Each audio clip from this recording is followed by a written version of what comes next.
Yo, bienvenue dans cette vidéo un petit peu spéciale. Ici, j'ai regroupé plusieurs threads d'horreur que tu vas adorer. Le but, c'est simple. Si tu as envie de mettre ça en fond pendant que tu bosses, que tu joues ou que tu chill, c'est la vidéo parfaite. Pas besoin de zapper, tout s'enchaîne. Mais si tu veux des vidéos plus courtes, plus concentrées, je t'invite à regarder ces vidéos-là en particulier. Je pense que tu vas les adorer. Et si tu veux que des vidéos exclusives, je sors une nouvelle vidéo le mardi et le vendredi à 19 h. Si jamais tu connais pas la chaîne et qu'au bout d'un moment tu te dis j'aime bien cette vidéo, abonne-toi. Allez, installe-toi, lumière éteinte, on part pour plusieurs histoires d'horreur. Bonne écoute à toi.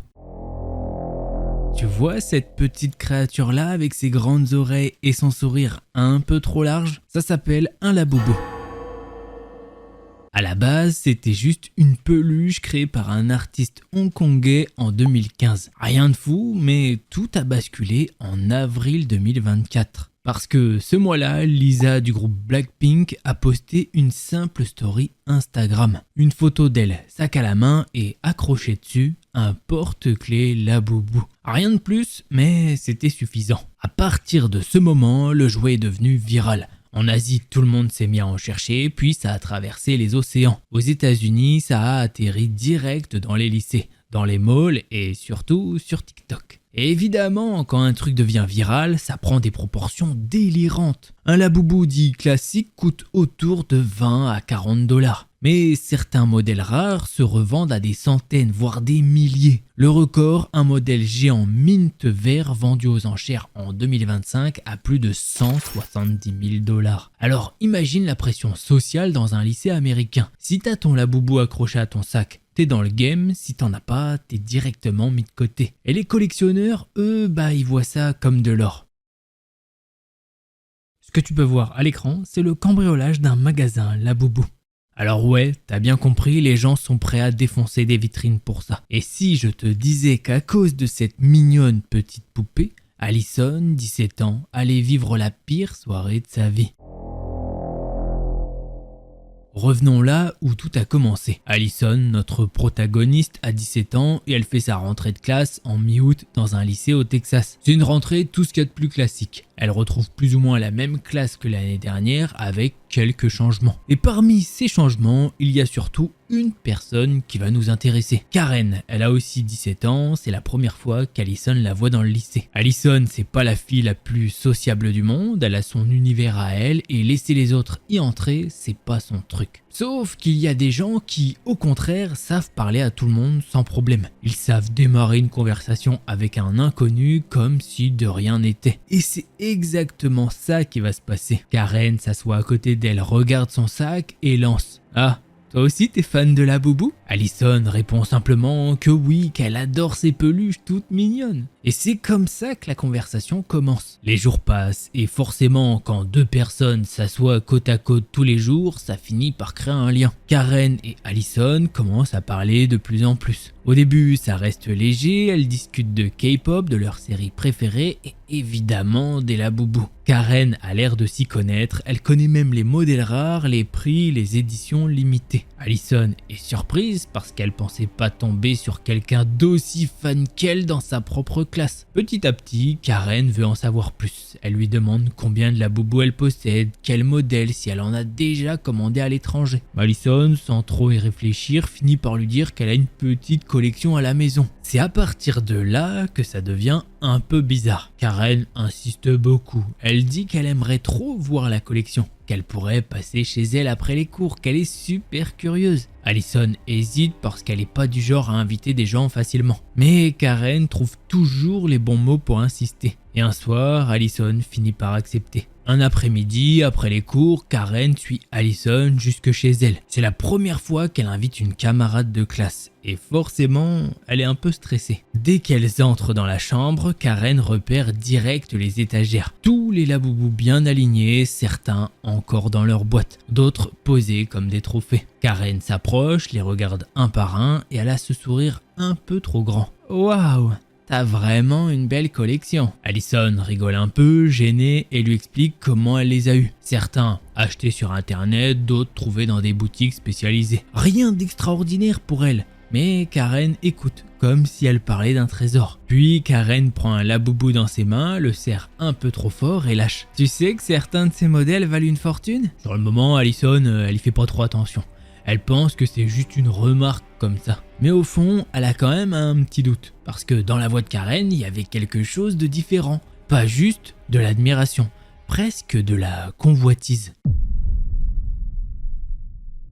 Ce jour-là, tout se passe bien en apparence. Elle discute, elle rit, puis Karen rentre chez elle. Après cette première visite, Karen change un peu. Elle envoie beaucoup de messages à Allison. Et presque à chaque fois, ça tourne autour des labobos. Elle demande si Allison en a acheté des nouveaux, si elle compte agrandir sa collection, et encore combien ça vaut en tout. Au lycée, c'est pareil. Dès qu'elles ont une pause, Karen ramène le sujet. Tu sais que ton modèle là, il se revend minimum 300 $. Imagine si tu les gardes. Dans quelques années, ça vaudra une fortune. Allison commence à trouver ça lourd. Pour elle, ces figurines, c'est juste un kiff perso, un délire mignon. Mais Karen, elle, ça sonne pas pareil. On dirait qu'elle parle d'argent, de possession, comme si c'était une compétition. Puis un jour, Karen insiste à nouveau pour revenir chez Allison. Allez, montre-moi encore ta collection. J'ai pas eu le temps de bien tout regarder la dernière fois. Allison hésite, elle sent que quelque chose cloche. Mais Karen sait se montrer persuasive. Elle rigole, elle joue la carte de la copine et Allison finit encore par céder. Cette fois, quand Karen est dans la chambre, son regard est différent. Elle fixe les laboubous comme si c'était pas des peluches, mais des objets qu'elle devait absolument avoir. Et Allison, elle, commence enfin à se dire que cette amitié est peut-être pas si normale que ça. Un soir, Allison est chez elle, ses parents sont sortis. Elle est dans sa chambre quand ça sonne à la porte. Elle descend, elle ouvre et c'est Karen. Karen entre direct, sans même attendre. Elle a un grand sac à la main. Elle a ce sourire bizarre, un mélange de faux calme et d'excitation. Elle monte dans la chambre et s'arrête devant les étagères de laboubou. « Donne-les-moi » Allison croit à une blague, elle rigole un peu, mais Karen la fixe sérieusement. Et là, elle sort un couteau. Pas un petit couteau ridicule. Un vrai couteau de cuisine lourd, bien aiguisé. « Je suis sérieuse là, donne-les-moi » Allison secoue la tête, elle dit non et Karen s'énerve, avance d'un pas rapide et sans prévenir, elle plante la lame dans la jambe d'Allison. La douleur est instantanée, violente, Allison tombe presque au sol, criant de toutes ses forces. Le sang coule, ses mains tremblent, elle comprend plus rien. Elle se rapproche de Karen et tend une main, avec plein de sang dans sa direction. Elle la supplie d'appeler une ambulance. Karen lui dit alors: « Dégage de là, t'es dégueulasse, tu vas salir mes laboubous. » Allison est au sol, la jambe en feu, le sang qui s'étale sur le parquet. Elle tente de ramper vers la porte, mais Karen la bloque d'un coup de pied. « Bouge pas, regarde-moi. » Karen se détourne d'elle et commence à décrocher les laboubous de l'étagère, un par un, comme si de rien n'était. Elle les aligne sur le lit. Elle les caresse, elle les regarde avec un sourire complètement déconnecté. Allison continue de supplier, sa voix cassée par la douleur. « S'il te plaît, appelle une ambulance, je vais mourir. » Karen se retourne, ses yeux vides. « Tu crois que j'ai attendu tout ce temps pour toi? Ces laboubous, ils m'appartiennent. Toi, tu comptes pas. » Elle lève le couteau, s'approche encore et Allison sent son cœur battre à toute vitesse. Elle tente de ramper à nouveau. Mais sa jambe la lâche, la douleur est insupportable. Karen finit de mettre les peluches dans son sac et sort de la chambre d'Allison sans même la regarder. Allison, de son côté, pense avoir perdu connaissance quelques secondes à ce moment-là. Elle rampe jusqu'à son téléphone portable et appelle le 911. Elle essaye de comprimer la plaie comme lui demande de faire l'opératrice au bout du téléphone. La police va arriver une dizaine de minutes plus tard. L'ambulance encore quelques minutes après. Allison est transportée à l'hôpital. Ses parents ont été mis au courant de son état et sont en route. Ils arrivent à l'hôpital mais ne peuvent pas encore lui parler. Après un certain temps, les policiers et les parents d'Allison sont autorisés à lui parler. Elle redonne sa version des faits, la police va demander s'il possède des caméras de surveillance et c'est le cas. L'enquête va suivre son cours et forcément les preuves vont vite tomber. La peine a été prononcée et elle est malheureusement trop peu car Karen avait moins de 18 ans. Et alors, elle a comparu en tant qu'enfant. Allison reste traumatisée par cette expérience et elle s'en veut encore d'avoir succombé et d'avoir collectionné ces maudites peluches. Et c'est comme ça que se termine ce premier thread d'horreur. Ça met l'eau à la bouche. Comme je vous l'ai dit, je vous ai épargné un peu de détails sur comment on obtient ces petites peluches et tout. Et ben déjà, il y a des modèles où vous pouvez acheter juste le modèle, comme vous voulez. Vous allez en magasin, vous achetez juste le modèle. Mais le plus gros truc qui se fait, c'est d'acheter des boîtes mystères. Donc en fait, je sais pas, il y a une petite collection, il y en a 8 différentes, vous avez certaines, voilà. Et il y en a des plus rares que d'autres. Donc généralement, vous chopez les basiques, si je puis dire, et ensuite, une chance sur je sais pas combien, vous avez la rare, la très rare. Et c'est ça que les gens recherchent. Ils recherchent cette excitation, on appelle ça du coup un gacha. On veut tous les avoir, on veut les collectionner, c'est comme les Pokémon, etc. Et donc c'est ça qui amène aussi à des dérives, malheureusement. Donc voilà, moi si vous voulez les collectionner, vous les collectionnez. D'ailleurs, n'hésitez pas à me dire si vous en avez dans les commentaires. Voilà, ne tombez pas dans l'addiction non plus, mais vous avez le droit de dépenser votre argent. Vous faites ce que vous voulez, hein. Moi je suis toujours dans ce délire, le gars il veut faire ce qu'il veut, tu fais ce que tu veux. Voilà. Du moment que vous ne faites pas comme Karen et que vous vous faites ami avec une personne pour ensuite lui voler toute sa collection. Et accessoirement lui mettre un coup de couteau dans la jambe, comme ça, au calme, sans remords. Cette personne avait, je pense, un petit... J'espère qu'elle est suivie pour ça. Premier thread excellent, et bah vous savez quoi, les prochains ce sera pareil. Allez, on commence directement avec ce second thread. Imaginez une petite rando entre potes, feu de camp, marshmallow, ambiance chill. Et puis soudain, un inconnu vous croise sur le sentier. Pas un mot, juste un regard beaucoup trop long. Et là, vous comprenez que la nuit en forêt ne sera pas du tout celle que vous aviez prévue. Oui, Sabrina, elle avait pas franchement prévu ça. À la base, c'était juste censé être un petit week-end nature, rien de bien fou. Une rando, un feu de camp, quelques bières autour des étoiles. Le genre de truc que sa pote Nina adore poster sur Insta avec des filtres qui sentent la sève de pain et le granola. Là, elle est dans la voiture de Josh, au fin fond de l'Oregon, en train de regarder défiler les sapins par la vitre. 3 heures de route, 0 réseau et une playlist de country bizarre que Josh refuse de changer. Nina dort déjà sur la banquette arrière, casque sur les oreilles ou dire remonter jusqu'aux yeux. Sabrina soupire, elle aime bien la nature, mais l'idée de dormir dehors, sans toilette ni lumière, elle kiffe moyen. Surtout quand t'as grandi en ville et que le seul animal que t'as vu de près, c'est un rat dans le métro. Tu vas voir, c'est hyper safe. Y a que des familles qui vont là-bas normalement, dit Josh, comme tu l'avais lu dans ses pensées. Elle répond rien, juste un petit sourire poli. Elle le connaît Josh, il dit toujours ça avant que les plans virent à la galère. Et puis, ce coin, c'est pas un parc touristique, c'est un sentier un peu paumé recommandé par un pote à lui qui connaît les coins secrets. Autant vous dire que c'est super rassurant. Il gare la voiture sur un petit parking en terre battue au bord d'un panneau à moitié effacé où il y est vaguement écrit « Sentier de Wolf Pine ».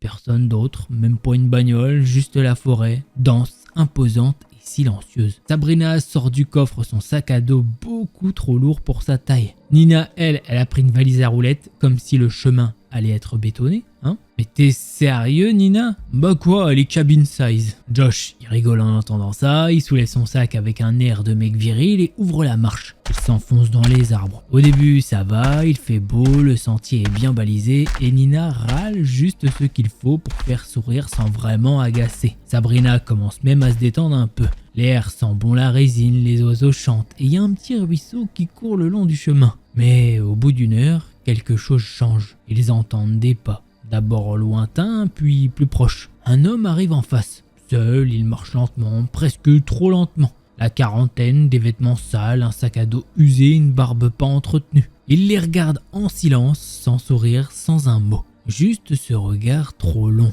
comme s'il essayait de mémoriser leur visage. Sabrina baisse instinctivement les yeux. Josh dit juste un petit « tu peux gêner ». Le mec passe sans répondre, il disparaît derrière un virage. Un silence pesant s'installe. Il avait l'air sympa ton pote, lâche Nina. Bon, c'est pas un crime d'être chelou, les filles. C'est ce que dit Josh, mais sa voix elle est moins rassurée qu'à son habitude. Sabrina dit rien, mais elle garde ce regard dans un coin de sa tête. Ce genre de silence, ça colle à la peau. Et bizarrement, la forêt semble un peu plus sombre depuis qu'il est passé. Le soleil commence à baisser doucement, mais sûrement. Pas de quoi paniquer, mais assez pour que Sabrina se dise qu'ils devraient pas trop traîner s'ils veulent monter la tente avant la nuit. Le sentier continue à serpenter entre les arbres, de plus en plus étroit, moins entretenu aussi. Parfois, faut écarter des branches, marcher sur des troncs tombés. On est encore loin du spot, demande Nina. un petit peu essoufflé. Josh regarde son téléphone qui affiche fièrement « Aucun service ». Il hausse les épaules. Ouais, on doit être à mi-chemin je pense. Sabrina lève les yeux au ciel. Elle le sait très bien, Josh il est connu pour t'emmener dans des situations à la con. Elle ne dit rien, mais elle note mentalement que le chemin est moins évident. Il y a moins de marques sur les arbres, moins de traces de passage, moins de tout en fait. Puis elle le voit. Sur le bas-côté, presque caché derrière une souche, un truc brille. Elle s'approche, un vieux téléphone, sale, rayé, sans batterie. Un Samsung tout cabossé. Elle le ramasse. Ah, bah y a quelqu'un qui l'a paumé, ce qu'elle leur dit en montrant aux deux autres. Josh s'approche, le prend dans ses mains et fronce les sourcils. Ouais, il est mort, mais genre depuis longtemps. On le laisse là, sérieux, c'est pas notre problème. C'est ce que dit Nina. Mais Sabrina hésite, ce téléphone, il est pas là par hasard, il est trop à l'écart du chemin pour être tombé sans faire exprès. Et il est orienté vers le sous-bois, comme si quelqu'un l'avait posé là, ou pire, jeté en courant. Elle le repose et elle le sent maintenant, cette sensation bizarre qu'ils ne sont pas seuls. Comme si quelqu'un les observait, juste à la limite de leur champ de vision. Elle tourne la tête, rien, juste des arbres, du silence, et ce léger vent qui fait bruisser les feuilles comme des chuchotements. Allez, on se dépêche, ça commence à me foutre sur les nerfs. La lumière baisse d'un coup, pas complètement, mais assez pour que l'ambiance change. Le genre de lumière qui fait croire que le moindre buisson cache quelque chose. Ils arrivent enfin à une petite clairière, le sol est un peu en pente, mais ça fera l'affaire pour poser la tente. Josh commence à déplier le matériel pendant que Nina s'affale contre un tronc, les chaussettes à l'air. Sabrina, elle, fait le tour de la zone, elle a besoin de bouger, de sentir que tout va bien. Mais elle voit des trucs qui collent pas. Un bout de tissu accroché à une branche, comme un morceau de t-shirt déchiré. Un reste de feu mal éteint, mais vieux. Pas genre de la veille, non, bien plus ancien. Avec des canettes rouillées autour. Et surtout, une odeur.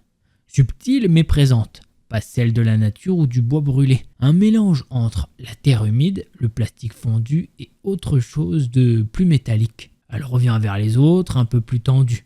Vous êtes sûr que c'est un bon spot ici? Josh hausse les épaules encore. Y a personne, c'est calme, allez, c'est parfait. Sabrina regarde les arbres autour, puis le ciel qui commence à virer à l'orange sale. Et c'est là qu'ils entendent un cri, lointain, perdu dans les arbres. Pas un cri d'animal, pas un cri de joie non plus. Non, un vrai cri humain, long, strident, plein de panique et surtout étouffé. Comme si quelqu'un avait essayé de le faire taire en plein milieu. Alors, tous les trois se figent. Même Nina, qui rigolait encore 5 secondes avant, se redresse d'un coup. Dites-moi que c'est un renard ou un hibou malade. Personne répond parce qu'au fond, ils savent tous que c'est pas un animal. Et que ce cri, il venait de pas si loin que ça en fait. La nuit est tombée trop vite, le feu crépite faiblement au centre de la clairière, entouré de 3 silhouettes nerveuses. Josh fait semblant de s'occuper des marshmallows, mais il jette des regards réguliers autour de lui. Nina garde sa lampe frontale vissée sur la tête, les genoux repliés contre elle. Et Sabrina, elle de son côté, observe. Elle écoute surtout.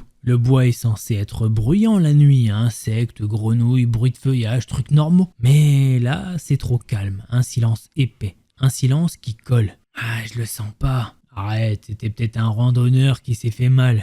Ouais, ou alors un mec qui s'est fait agresser. Nina frissonne quand elle entend cette phrase. Putain, mais sérieux, pourquoi on est venu là? Sabrina hésite, elle veut pas paniquer tout le monde, mais elle peut pas ignorer ce qu'elle ressent. Un truc cloche et elle a appris à faire confiance à ce genre d'instinct. Elle se lève et éclaire le sous-bois avec sa lampe. Un bruit, un craquement, pas loin, juste derrière les arbres. Elle se stoppe net.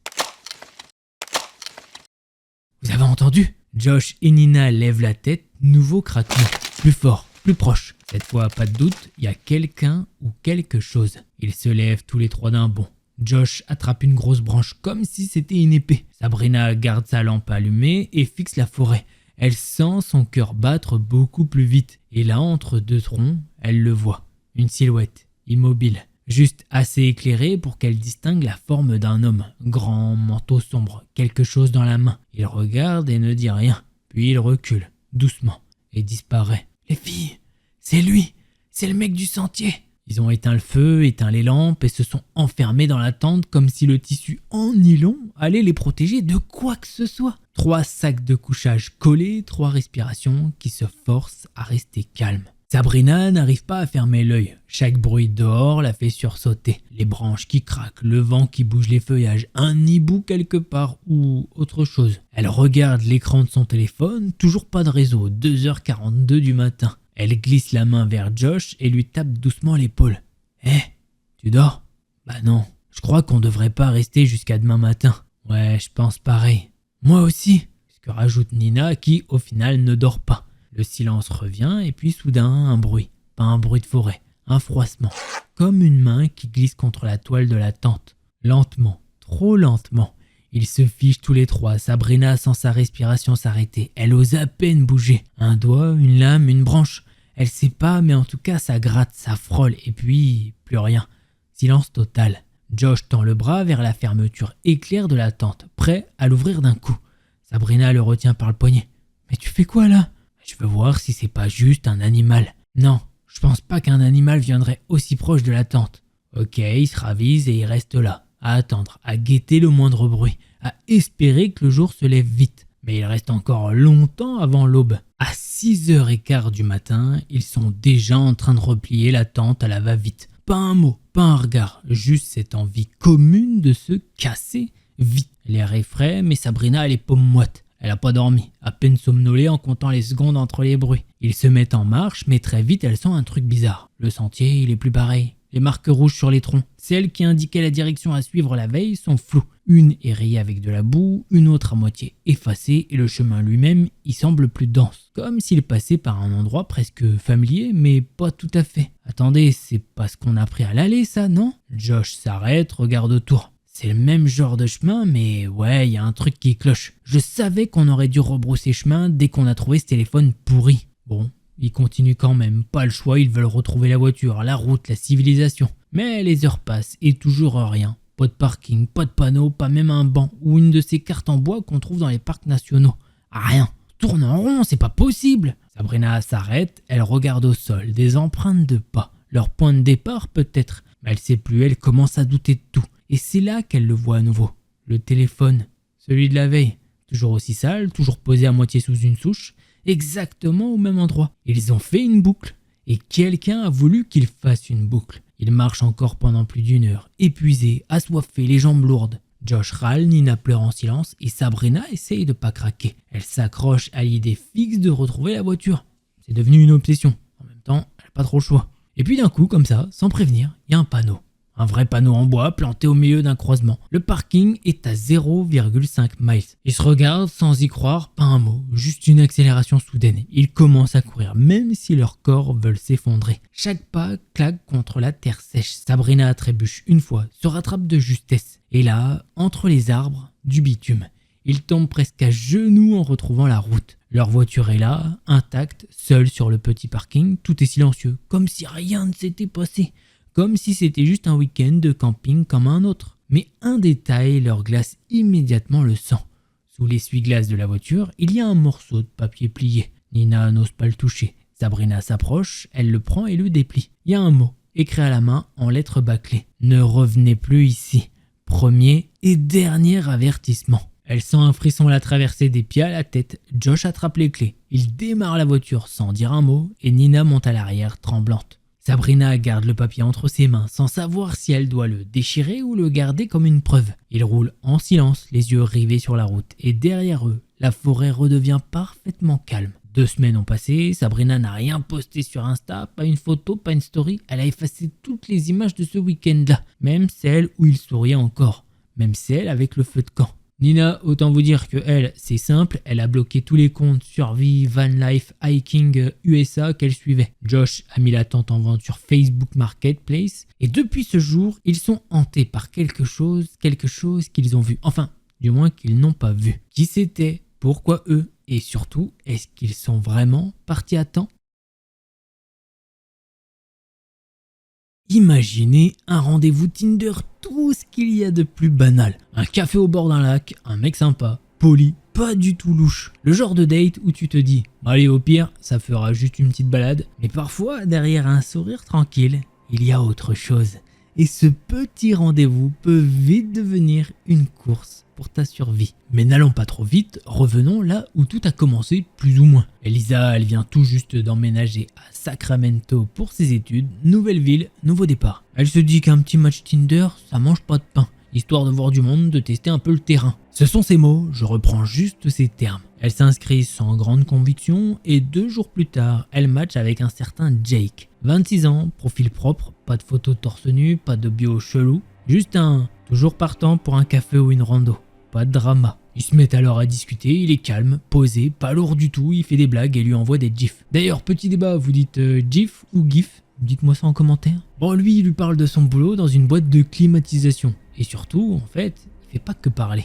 Il écoute. Ouais, genre vraiment. Il lui demande ce qu'elle étudie, pourquoi elle a choisi Sacramento et si sa ville d'origine lui manque. Et en plus de ça, il est pas moche, il est grand, mâchoire bien dessinée, des yeux gris sur fond de casquette des 49th Earth, une équipe de baseball, je crois. Au bout de 3 jours, il propose un café pas loin de Folsom Lake, un coin plutôt tranquille. Lisa, elle hésite, elle le connaît pas, mais ils ont passé la soirée précédente à s'envoyer des vocaux et franchement, il a l'air safe. Qu'est-ce qui pourrait bien se passer? Elle accepte, rendez-vous dimanche 15h. Le lieu, un petit coffee truck garé au bord du lac, près d'un sentier de balade. Il est déjà là quand elle arrive, même casquette que sur les photos. Il sourit en la voyant, l'accueille avec un petit « Salut Lisa, t'es pile à l'heure ». Elle le trouve un peu plus silencieux en vrai, mais bon, c'est normal, hein, c'est le stress du premier rendez-vous. Ils prennent 2 cafés glacés, s'installent à une table en bois à l'ombre. Il parle de ses randos dans la Sierra Nevada, elle raconte comment elle galère avec ses colocataires. Il rit 2-3 fois, mais l'ambiance est pas non plus ultra détendue. C'est pas un date de fou,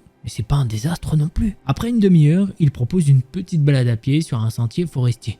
Juste une boucle de 15 minutes qu'il connaît bien. Elle hésite à nouveau, mais il y a du monde autour, et il a pas bougé d'un centimètre sans lui demander si ça allait. Alors, elle accepte. Le sentier est calme, de moins en moins de joggers, de plus en plus d'arbres. C'est encore loin la boucle? Demande-t-elle après une petite dizaine de minutes. Ouais, c'est presque fini, t'inquiète, c'est ce qu'il lui dit, sans se retourner. Il garde un pas rapide, Lisa doit accélérer pour suivre. Tu viens souvent ici? Ouais, j'aime bien la tranquillité. Il n'y a jamais personne dans cette partie du sentier, c'est plus intime. Et là, autant vous dire que le mot, il claque un peu trop fort dans l'air. Elle rigole, un petit peu gênée. Il lui lance un regard rapide par-dessus l'épaule. Et là, elle le remarque, le changement. Il sourit plus, il fait plus de blagues. Il avance vite, il est tendu, comme s'il savait exactement où il allait.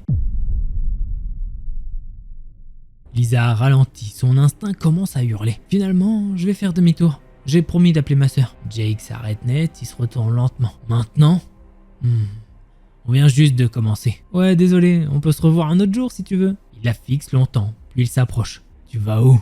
T'as peur? Non, je suis juste pas à l'aise dans les bois, c'est tout, hein. Ah ouais, mais t'avais l'air bien il y a 5 minutes. Tu serais pas en train de te foutre de ma gueule? Il est trop proche maintenant. Il bloque un peu le chemin. Lisa a fait un pas sur le côté. Jake, laisse-moi passer. Ah ouais? Tu me rejettes? C'est ça? Comme les autres? Il sort ses clés de voiture de sa poche et les glisse dans son sac à dos, comme par automatisme. Lisa capte direct le mouvement.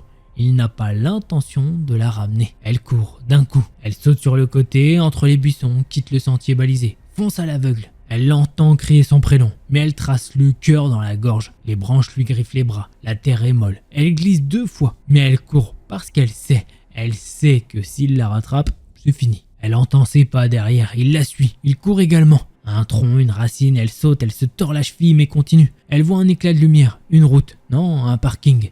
Un vieux 4x4 égaré là. Un type en train de mettre ses bottes de pêche. Help, help, please, help me. Le mec lève les yeux, surpris. Elle arrive en courant vers lui, haletante, les bras tremblants. Il y a un type, il me suit, il m'a emmené dans les bois. Appelez la police s'il vous plaît. Le pêcheur réagit vite. Heureusement, il lui ouvre la portière, la fait monter, appelle le 911 en direct. Jake n'apparaît pas, il a dû rebrousser chemin. Les flics arrivent 10 minutes plus tard, Lisa explique tout.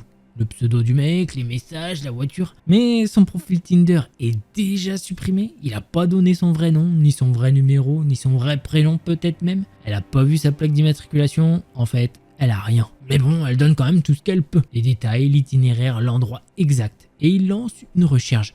Il prenne son témoignage au sérieux. Mais au fond d'elle, c'est que ce mec, il l'a sûrement déjà fait avant et qu'il recommencera, de toute façon il l'a dit. Depuis ce jour, Lisa parle de ce qui lui est arrivé à ses amis, sur les forums. Elle raconte tout, même les petits moments où elle aurait pu dire non.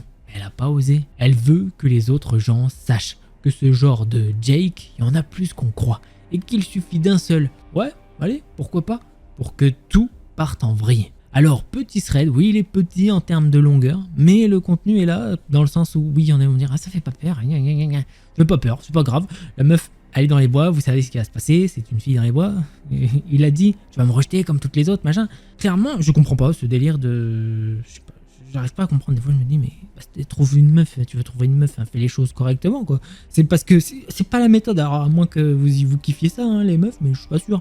Il m'emmène dans les bois, il me kidnappe, machin. Non, je crois pas. Donc, à mon avis, sa méthode, faudrait qu'il la revoie parce que c'est pas bon. Et vous voyez, le truc, c'est que le mec avait l'air tout ce qu'il y a de plus normal, en fait. Il est normal, il est bien apprêté, tu vois.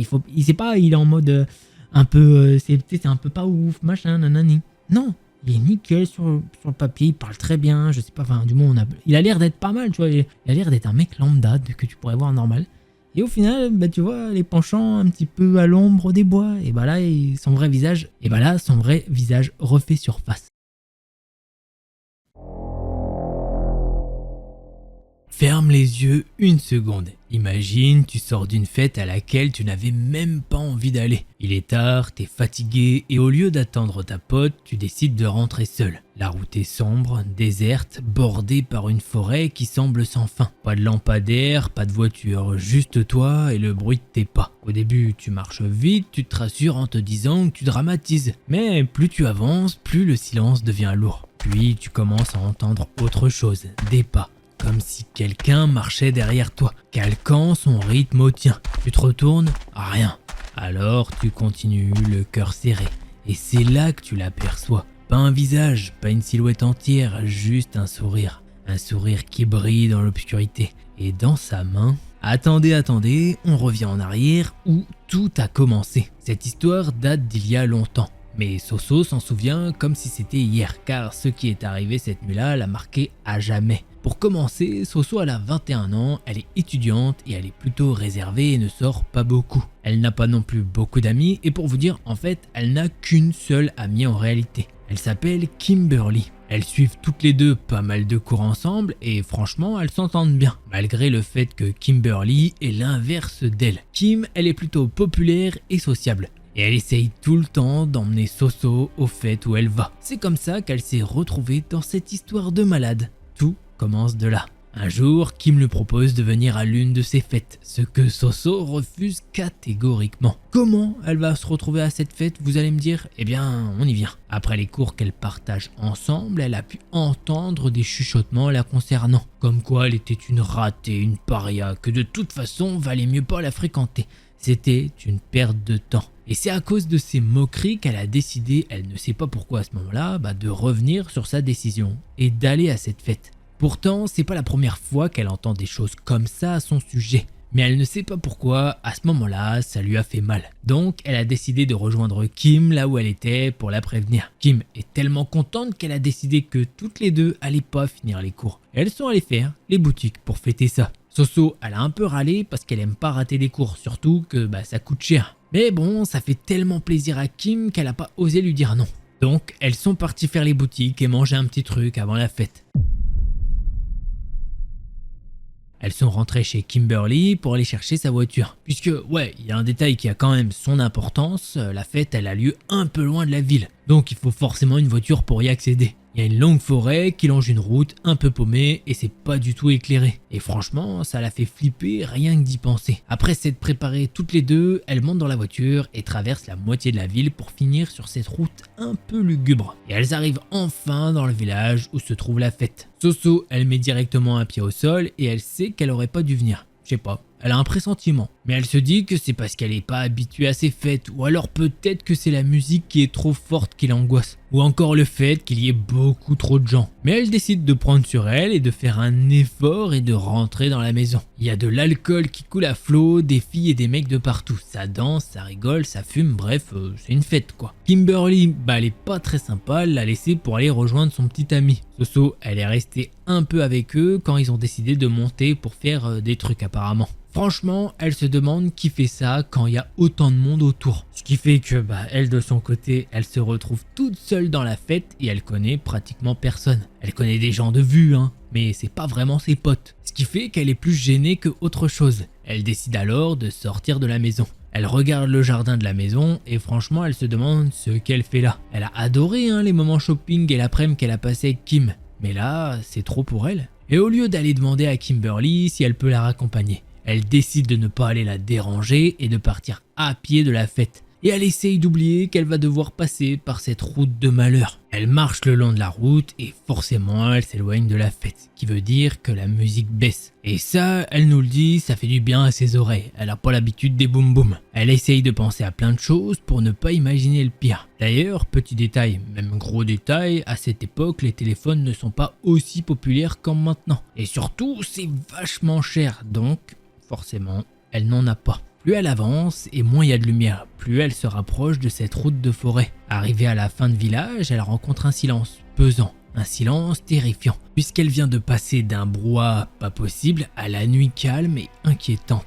Il faut savoir que cette route, elle est juste éclairée par le bon vouloir de la lune. Donc, elle commence à s'avancer très vite dans ce chemin, un pas après l'autre. Elle entend sa respiration, 1, 2, 3, 4 fois. Puis elle se concentre et entend la vie de la forêt tout autour d'elle. Il y a une ambiance qui la glace, quelque chose de lourd qui ne veut pas la lâcher. Son souffle est saccadé, alors qu'il n'y a rien ni personne autour d'elle, juste la forêt. Mais ça l'angoisse, puis elle sent quelque chose qui la regarde. Elle a l'impression d'être observée, comme si quelqu'un la regardait marcher. Elle tourne la tête à droite et elle ne voit rien. Elle tourne la tête à gauche et il n'y a rien non plus. Mais bon, c'est pas comme si elle pouvait vraiment voir ce qu'il y avait dans la forêt. Il fait tellement sombre. Et puis il n'y a aucune voiture en vue, rien. Elle avance toujours aussi rapidement, mais elle a l'impression qu'elle fait du surplace. Elle décide de redoubler d'efforts et de marcher encore plus vite tout en étant vigilante. Elle marche et c'est là qu'elle a l'impression d'entendre quelqu'un la suivre. Elle se retourne mais ne voit rien. Tout est noir. Elle se retourne. Elle est à la limite de courir quand elle peut vraiment entendre des bruits de pas se caler sur ses déplacements à elle. Soso a vraiment très peur et elle commence à paniquer. Elle est tellement effrayée qu'elle n'ose plus se retourner pour confirmer ses soupçons. Elle commence à avoir mal au ventre et ça la prend aux tripes. Quelque chose au fond d'elle lui dit qu'il y a quelque chose qui ne va pas. Elle décide de prendre son courage à deux mains et de se retourner complètement. Mais au même moment, les pas qu'elle entend s'arrêtent net. Et franchement, quand elle se retourne, il n'y a personne, rien. Est-ce qu'elle est pas en train de devenir parano car elle a peur de cette forêt? Ouais, peut-être. Est-ce qu'elle a des hallucinations auditives, peut-être dues à la peur? Bon, elle soupire de soulagement et elle décide de s'arrêter un petit peu pour reprendre son souffle. Car il s'est coupé au même moment quand elle s'était arrêtée. Elle baisse les deux yeux sur ses pieds qui lui font mal et découvre qu'elle s'est fait un peu mal avec un bout de verre qui est rentré dans sa chaussure. Elle décide alors de s'asseoir sur le bas-côté de la route et d'enlever le verre. Soso a vraiment du mal car les sueurs froides commencent à lui glisser sur le long de la colonne vertébrale. Elle commence à transpirer puisqu'elle a peur que le bout de verre qui est enfoncé lui fasse un mal de chien. D'ailleurs, elle ne sait même pas comment elle ne l'a pas senti avant. Et comment diable a-t-il pu arriver dans sa chaussure? 1, 2, 3 et elle l'arrache d'un coup sec. Elle pousse un cri de douleur. Elle jette le bout de verre un peu au loin. C'était pas un gros bout mais ça fait quand même assez mal. Elle essaye de chercher dans son sac un pansement mais elle trouve rien. Elle décide alors de prendre un mouchoir et d'entourer son pied avec. Elle se relève et décide de lever la tête quand elle peut voir quelque chose au milieu de la route. Là, en plein milieu de la route, il y a une bouche qui sourit. Un sourire humain. Elle ne peut voir que ça et un objet métallique dans sa main droite. Soso est pris d'une frayeur terrible. Elle a des sueurs froides, ses tripes lui font mal. La douleur qu'elle ressent est incommensurable. Elle le sait, ce mec ne lui veut pas du tout du bien. Depuis quand il la regarde comme ça? Elle recule petit à petit, mais le mec se met à bouger. Et c'est là qu'elle peut le voir. Un mec habillé en noir de la tête aux pieds, sauf sa bouche. C'est pour ça qu'elle a pas pu le voir. Soso ne sait pas pourquoi, mais son corps a arrêté de lui obéir. Et il s'est arrêté net au moment où le mec s'est avancé. Pourtant, lui n'a pas arrêté de bouger et il commence à venir vers elle, toujours avec ce même sourire. Un sourire avec toutes ses dents blanches. C'est à ce moment-là qu'elle lui dit « Arrête, qu'est-ce que tu me veux ?» Le mec, lui, ne répond pas, il penche juste la tête tout en gardant son sourire. Si vous pouviez ne serait-ce qu'imaginer le sourire qu'elle peut voir, eh bien il est totalement terrifiant. Il s'arrête pour la regarder, enfin c'est ce qu'elle se dit car elle ne voit rien de son visage. Puis il se remet à marcher. Soso commence à pleurer toutes les larmes de son corps. Elle ne sait pas quoi faire, qu'est-ce qu'elle va pouvoir faire? Elle est blessée, c'est pas du tout une grande sportive. Elle ne sait pas non plus se défendre. Donc elle reste plantée là, la peur au bide. Elle a tellement mal qu'elle commence à se plier en deux. Elle a mal au crâne, sa respiration est saccadée. Elle a un goût poussiéreux dans la bouche. À tout moment, elle va s'évanouir. Puis il s'arrête à quelques mètres d'elle, toujours ce sourire sur la tête. Elle lui dit alors encore une fois: « Mais qu'est-ce que vous voulez de moi, bon sang? J'ai rien, je suis pas riche, j'ai des parents pauvres. Si vous voulez, prenez mon sac. » Le mec ne dit toujours rien. Ce silence est pesant et terrible à la fois. L'angoisse est présente également. Pourquoi ce type fait cela? Pourquoi elle? Pourquoi il reste planté là, avec ce couteau? Le couteau qu'elle avait complètement oublié d'ailleurs. Elle pose alors les yeux sur le couteau, et c'est à ce moment-là qu'il décide d'ouvrir la bouche. Bouh! Soso prend peur et son corps réagit tout seul et se retourne et elle court dans la forêt, oubliant sa paralysie et le mal de pied. La seule chose qu'elle veut, c'est fuir, survivre, trouver de l'aide. Et c'est là qu'elle l'entend rire. Un rire mauvais. Et elle le sait, c'est clair. Il lui veut du mal. Il est le chasseur et elle est sa proie. Il ne va pas la lâcher, ça, elle en est sûre. D'après ce qu'elle a pu apercevoir de cette personne, il l'a regardée comme une proie qui s'était pris dans un piège et qu'il allait prendre du plaisir à jouer avec elle. Soso court alors pour essayer de fuir, mais elle l'entend également courir après elle. Elle souffre, elle n'a pas l'habitude de courir, elle entend des branches se casser et un rire toujours aussi sinistre. Soso regarde derrière elle mais ne voit rien, mais elle sait qu'il n'est pas loin. Ce n'est qu'une question de temps. Elle grimpe une petite pente quand elle le voit. Il est en dessous. Et il commence à escalader à son tour la pente. Il met son couteau dans sa poche et commence à se mettre à quatre pattes comme un prédateur. La seule chose qui lui est passée dans la tête à ce moment-là, c'est de prendre des cailloux et de la terre et de viser sa tête. Ce qui lui a fait gagner un peu de temps car il s'est arrêté net. Et il a commencé à la regarder et à pencher sa tête comme s'il ne s'attendait pas à cette réaction. C'est à ce moment-là qu'elle a repris sa course et qu'elle s'est dit que ce qu'elle venait de faire, ça n'avait sûrement servi à rien. Puisque ce mec a une espèce de cagoule sur la tête. Elle s'insulte intérieurement, elle l'entend toujours derrière. Elle ne sait pas comment elle va réussir à s'enfuir. Le pire dans tout ça, c'est que à part les branches qui craquent, il ne prononce pas un mot. Il est très silencieux, ce qui fait que ça augmente son angoisse et sa terreur de le croiser. Mais la chance ne lui sourit pas du tout cette nuit-là. Car un caillou s'est mis dans sa chaussure et il est rentré dans sa plaie, ce qui l'a fait forcément hurler de douleur. Elle a commencé à boiter, la peur la prend aux tripes, les sueurs froides reprennent de plus belle et la douleur est horrible, la peur n'arrange rien. Elle est essoufflée, ses poumons la brûlent, mais elle continue de courir. Elle voit une route mal éclairée, mais c'est quand même une route. Sauf que malheureusement, elle tombe quand elle arrive à l'extrémité de la route. Elle se retourne aussi vite qu'elle peut et elle le voit. Il la regarde toujours. Avec ce sourire. Il ne court plus, il n'est même pas essoufflé. Il s'avance petit à petit, lentement. Il prend son temps. Il contemple sa proie. Soso, toujours au sol, essaye de reculer. Mais il la rattrape. Elle est au milieu de la route.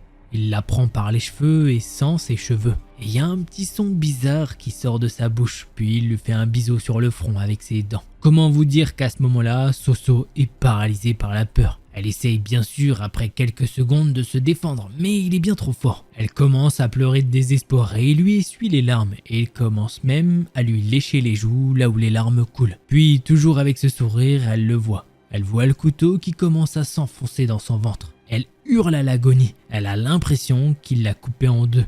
La douleur est insupportable. L'homme retire son couteau de nouveau et lèche les larmes de Soso. Puis il lui fait un bisou sur la bouche tout en essayant de lui arracher la lèvre. Mais il n'y arrive pas car quelque chose le percute. Une voiture qui n'avait pas ses phares vient de le percuter, tout en la percutant autant. Elle est projetée à quelques mètres, elle commence sérieusement à saigner, du ventre et peut-être même un peu de la tête. Soso a juste le temps de regarder l'homme au sourire une dernière fois et s'enfuir dans la forêt. Puis elle s'évanouit. Soso se réveille à l'hôpital, il y a ses parents et 2 policiers. Elle ne comprend pas ce qu'elle fait là au début. Puis un mal de crâne surgit et son père lui dit que tout va bien et il appelle des infirmières. Les infirmières lui font faire des tests et lui disent que le médecin va venir après. Le médecin dit alors aux policiers et aux parents qu'il ne faut pas la troubler pour le moment. Il faut pas forcer sur les questions puisqu'elle pourrait avoir une perte de mémoire. Ah oui, c'est bien ça le problème en fait. Elle se souvient pas pourquoi elle est à l'hôpital sur le moment. Elle ne se souvient pas d'être venue d'elle-même, elle essaye de se redresser mais elle a un mal de chien.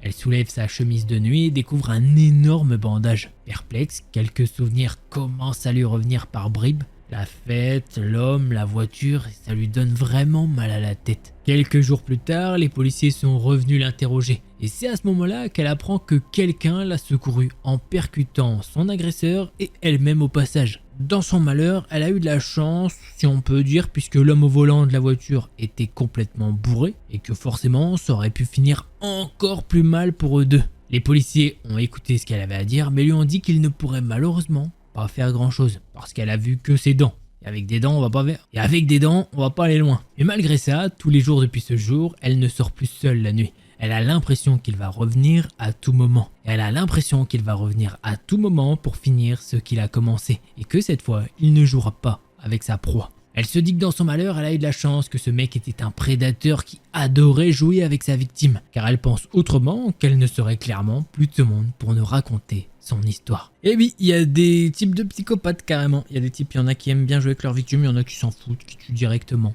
Hein, vous verrez ça plus tard peut-être. Voilà, et puis il y en a qui aiment bien jouer avec la nourriture comme ils aiment bien le dire. Histoire assez cruelle malheureusement. La petite elle a pas eu de chance, hein, je vais le dire. Enfin la petite maintenant qui est plus vieille que nous parce que je pense que l'histoire date d'il y a pas mal d'années, donc peut-être qu'elle est plus vieille. Attends. Oui, si je fais les comptes, elle est plus vieille. Bref, histoire de fou, et ça va s'enchaîner également avec la troisième. Allez. Alors juste avant de commencer ce troisième thread, si t'avais oublié, n'oublie pas, hein, je te le dis, un petit pouce bleu ça aide énormément. Et si t'étais pas abonné, je t'invite clairement à le faire. Allez.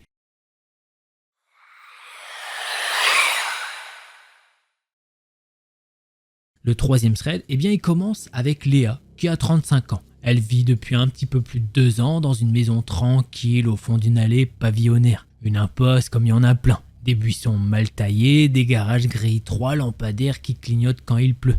Il n'y a même plus vraiment de gamins qui traînent dehors. Juste du calme, trop calme. Sa maison, c'est pas un château, mais elle est bien. Un peu vieillotte, 2 étages, une grande baie vitrée qui donne sur un jardin qu'elle entretient à moitié. Elle y vit seule, et jusque-là, ça lui allait très bien. Pas de coloc, pas de mari, pas de bruit. Juste elle, ses affaires, son boulot qu'elle ramène parfois à la maison. Et ses fins de journée passées devant la télé avec un café ou une clope. Mais depuis quelques semaines, il y a un truc qui lui colle à la peau. Un sentiment bizarre. Léa, elle est pas du genre à se faire des films. Elle regarde pas de films d'horreur. Elle croit pas aux esprits. Et pourtant, il y a ce vide. Ce genre de silence qui te fait tendre l'oreille sans comprendre pourquoi. Et surtout, depuis plusieurs nuits, elle se réveille sans raison. Toujours entre minuit et 3 heures. Jamais à la même heure. Elle ouvre les yeux, elle sait même pas pourquoi. Son cœur cogne, elle a la bouche sèche et surtout, elle sent un truc. Une présence, pas un bruit, pas un souffle. Juste cette sensation que quelqu'un la regarde. Mais à chaque fois, quand elle allume la lampe, y a rien. Juste la pluie qui tape contre la vitre et ce silence qui fait trop de bruit.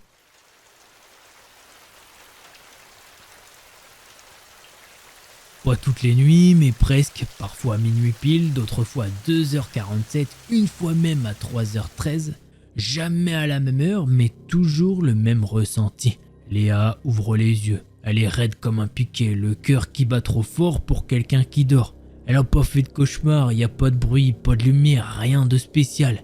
Mais y a ce truc là, cette tension dans l'air, ce poids sur sa poitrine comme si elle était pas seule dans la pièce. Elle reste allongée, sans bouger, les yeux grands ouverts. Elle attend que ça passe. Des fois, elle allume sa lampe, regarde autour, vérifie même sous le lit. Mais elle trouve rien. Et au bout d'un moment, elle finit par se rendormir. Pas vraiment sereine, juste crevée. Au matin, elle se dit que c'est la fatigue, que ça passera.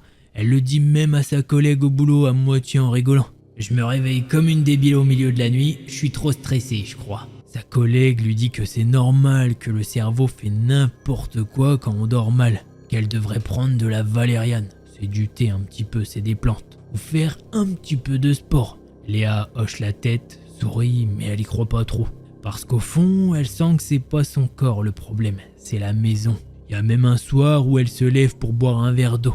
Vers 1h du matin, et en passant dans le couloir, elle sent un courant d'air froid qui sort de sa chambre. Mais la fenêtre est fermée, les volets aussi, elle vérifie 2 fois. Et le pire, c'est qu'elle sent une odeur, pas un truc fort, juste une présence, un mélange de métal, de sueur et de vieux tissus mouillés. Elle en parle à personne cette fois, elle dit rien, mais elle dort plus tranquille du tout. Les jours passent et la routine devient un piège. Léa continue de se lever, de manger, de bosser, de dormir. Mais tout paraît bizarrement décalé, comme si quelque chose cloche, mais qu'elle n'arrive pas à mettre le doigt dessus. Et puis, petit à petit, elle remarque des trucs. Pas des trucs qui sautent aux yeux, hein. Non, des petits détails, des choses déplacées. Un livre sur la table de nuit, posé différemment. Une chaise tirée, la lumière de la cuisine qu'elle est sûre d'avoir éteinte la veille. Le robinet qui goutte alors qu'il était bien fermé. Des petits riens, mais qui, mis bout à bout, commencent à la ronger.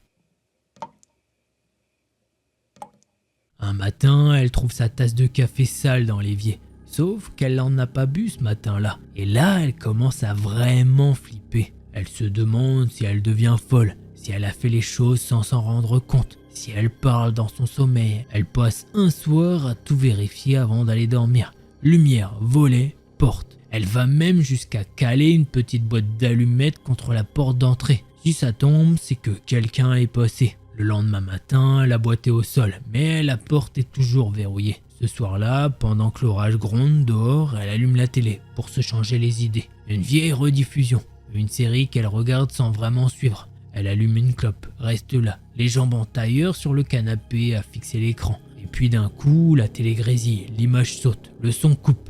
Écran plein de parasites, comme si quelqu'un avait débranché l'antenne. Et pendant 3 secondes, 3 toutes petites secondes, elle croit voir un reflet.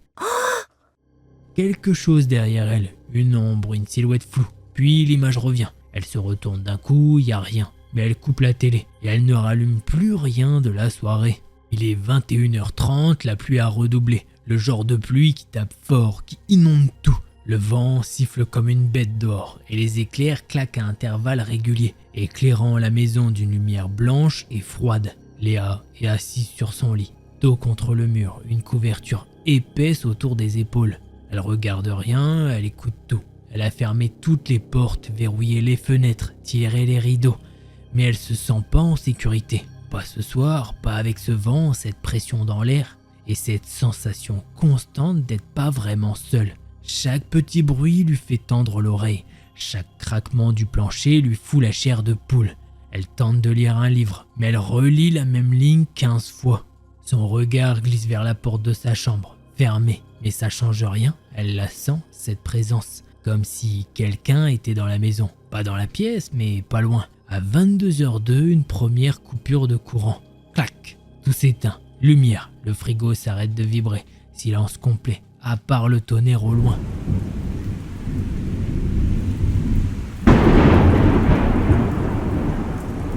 Léa se fige, elle reste là, dans le noir, à écouter. La lumière revient quelques secondes plus tard, juste assez pour qu'elle se lève et aille checker la boîte à fusibles. Tout semble en place, rien d'anormal. À 22h40, deuxième coupure. Cette fois, plus longue. Elle allume une bougie, son cœur cogne, et c'est là qu'elle l'entend. Un bruit au rez-de-chaussée. Pas une tuile qui tombe, pas une porte qui claque avec le vent, non. Un pas, léger et lent, sur le plancher du salon. Juste un. Elle reste figée, elle tend l'oreille, rien. Mais elle sait ce qu'elle a entendu. Léa bouge plus, elle est encore dans sa chambre, mais son cerveau tourne à 1000 à l'heure. Elle essaye de pas paniquer, de se dire qu'elle a peut-être rêvé, que c'était un meuble qui craquait ou une connerie comme ça. Mais il y a ce froid dans sa colonne vertébrale, ce signal d'alerte, ce truc primitif en elle qui crie « Dégage maintenant !» Elle s'approche doucement de la porte, elle colle son oreille contre. Rien, pas un son. Puis tout doucement, elle entend le bois grincer en bas, lentement, comme si quelqu'un marchait dans l'entrée. Un pas, puis un autre, toujours lent, prudent, comme si lui aussi écoutait. Elle recule d'un bond, elle s'accroupit à côté du lit, les mains moites, le souffle court. Elle regarde autour d'elle, vite, faut réfléchir. Et puis soudain, un bruit de pas, tout près. Elle croit l'avoir imaginé. Mais non, quelque chose vient de marcher dans l'escalier. Léa se fige, elle recule, silencieuse, et sans même réfléchir, elle sort dans le couloir, pieds nus. Mais elle le sent, il est là, quelqu'un est dans la maison. Elle court dans la salle de bain, c'est la seule pièce avec une porte solide. Elle claque le verrou, elle se plaque contre le mur, tremble comme jamais. Le silence revient, juste sa respiration qui fait écho dans la pièce. Puis, au bout de quelques secondes, un bruit sec contre le mur, vers sa chambre. Il est tout proche, et elle comprend. Il la cherche. Elle retient son souffle, son dos collé au mur, ses mains tremblent. Le seul bruit, c'est son cœur qui tape dans sa poitrine. Dans sa tête, tout tourne trop vite. Ferme la bouche, respire doucement. Ne fais pas de bruit, surtout ne fais pas de bruit. Les pas se rapprochent, lents. Il traîne un peu les pieds. Pas comme quelqu'un de pressé, plutôt comme un gars qui sait exactement où il va. Puis le silence. Léa écoute, elle n'entend plus rien. Le couloir est redevenu muet. Et c'est peut-être pire encore, parce que le silence, c'est l'instant juste avant le coup de massue. L'instant qui annonce la fin. Et puis d'un coup, bam, contre la porte. Elle sursaute violemment, manque de hurler, mais plaque sa main sur sa bouche. Les lattes de bois tremblent. Il sait qu'elle est là. Il en est sûr maintenant. 2 secondes plus tard, deuxième coup, plus fort. Et puis un bruit métallique, un grincement.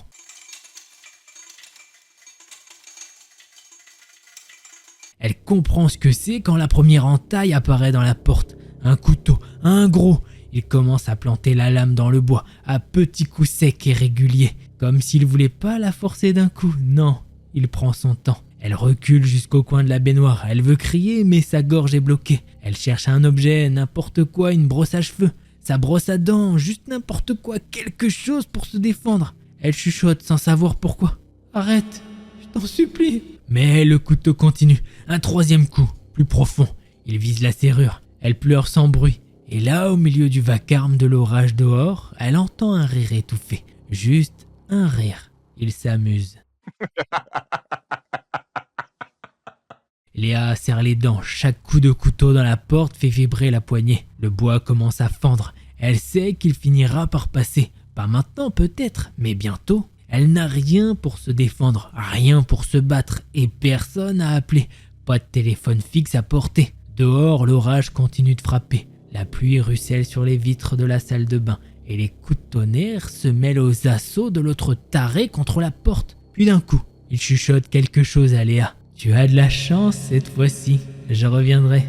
Tout n'est que partie remise. » Puis ça s'arrête. Plus de bruit, plus de coups. C'est le silence total. Elle n'ose pas bouger, elle pense qu'il est peut-être en train d'essayer une autre entrée, ou qu'il fait semblant pour la piéger. Elle reste figée contre le mur. Le temps passe, peut-être 2 minutes, peut-être 20, elle sait plus. Et soudain, au loin, un bruit de portière, puis des pas, puis une voix d'homme. « Hello, y a quelqu'un ?» Elle reconnaît pas la voix, mais elle crie, un cri rauque, étranglé. Elle hurle tout ce qu'elle peut. « Ici, à l'étage, aidez-moi !» C'est le voisin, il a vu la lumière ou peut-être entendu quelque chose. En tout cas, il lui dit qu'il a appelé les flics. Léa entend la porte d'entrée s'ouvrir, des bruits précipités. Une autre voix, plus ferme. La police est là, elle s'effondre au sol, sans force. Mais ce qu'elle comprend très vite, c'est que lui, il est déjà parti. Quand les flics montent à l'étage, Léa est recroquevillée dans un coin de la salle de bain, la joue trempée de sueur et de larmes. Elle tremble comme une feuille, elle ne dit plus rien. Elle n'arrive même pas à regarder en face les 2 agents qui l'interrogent doucement. Le type n'est plus là, bien sûr, et ils ont fouillé toute la maison. Rien, pas de bruit de fuite, pas de fenêtre cassée, pas de traces de sang. Le gars a disparu comme il est venu. Et il y a ces mots qui tournent en rond dans sa tête, comme quoi il reviendrait. Mais il a quand même laissé des marques. La porte de la salle de bain est balafrée de coups de couteau, des entailles nettes, précises. Et au sol, dans le couloir, un truc encore plus flippant. Des marques de bottes mouillées, des traces bien visibles.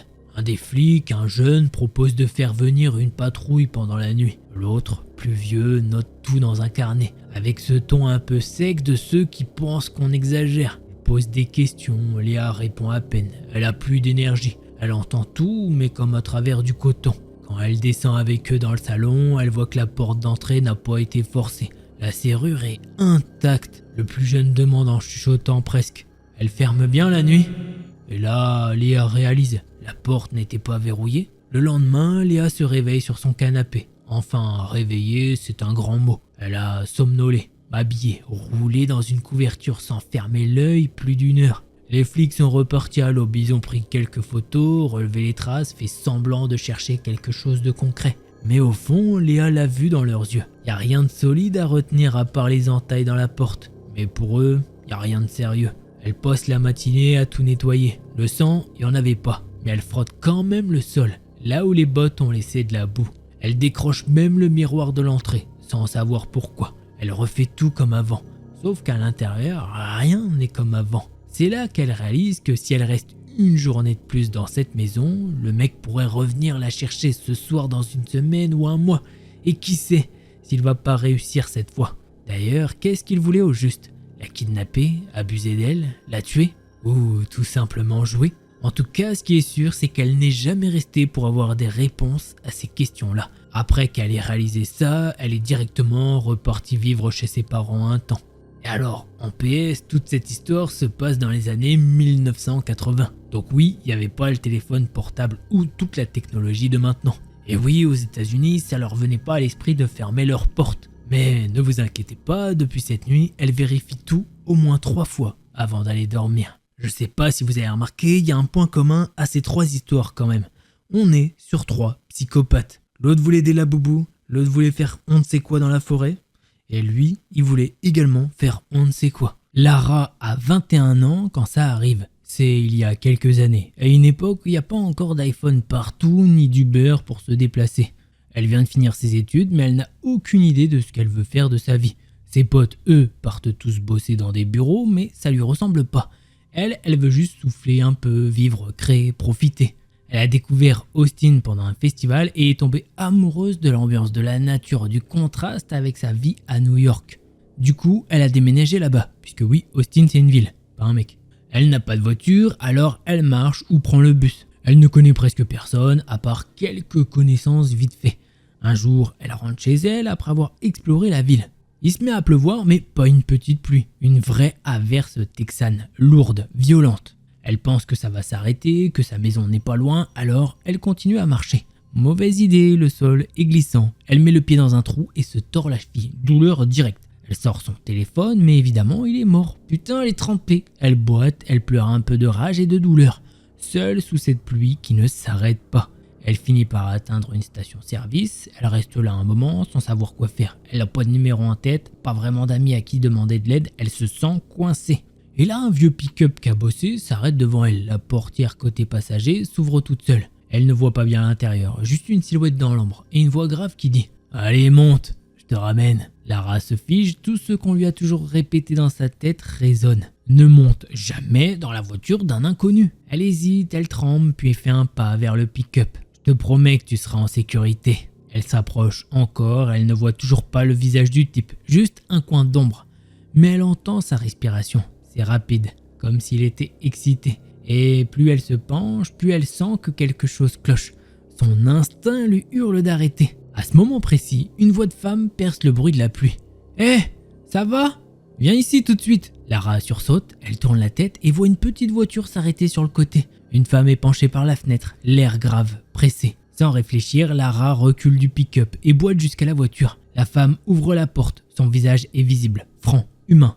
Ça suffit à Lara pour lui faire confiance. Elle monte. La conductrice démarre aussitôt et lui demande son adresse. Sur le trajet, elle reste calme mais ferme. Elle dit à Lara de faire attention qu'il y a des gens qui profitent de filles comme elle, surtout quand elles sont seules et vulnérables. Lara ne sait pas quoi répondre, elle se sent conne, vulnérable mais aussi soulagée. Peut-être que le gars dans le pick-up voulait juste vraiment l'aider, mais au fond d'elle, elle sait que non, elle l'a senti. La femme la dépose devant chez elle, lui souhaite bonne chance et repart. Lara ne la reverra jamais, mais parfois elle pense encore à elle. Elle espère qu'elle va bien. Quant à l'homme dans le pick-up, elle prie pour ne jamais recroiser son chemin. Alors oui, c'est assez court, ça se finit assez vite, mais si vous avez capté quelque chose, ça se passe au Texas. Et le Texas, je peux vous dire que moi, je suis aussi friand de trucs d'horreur. Je vous en raconte, mais je regarde beaucoup.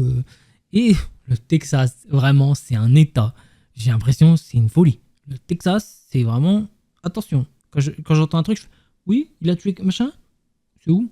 Texas. Oui, bah, oui, ça va, ça me... Enfin, Ça va, non, mais ça me choque pas, c'est le Texas, quoi. Pas envie d'aller au Texas, moi. Hein. Allez, prochain thread.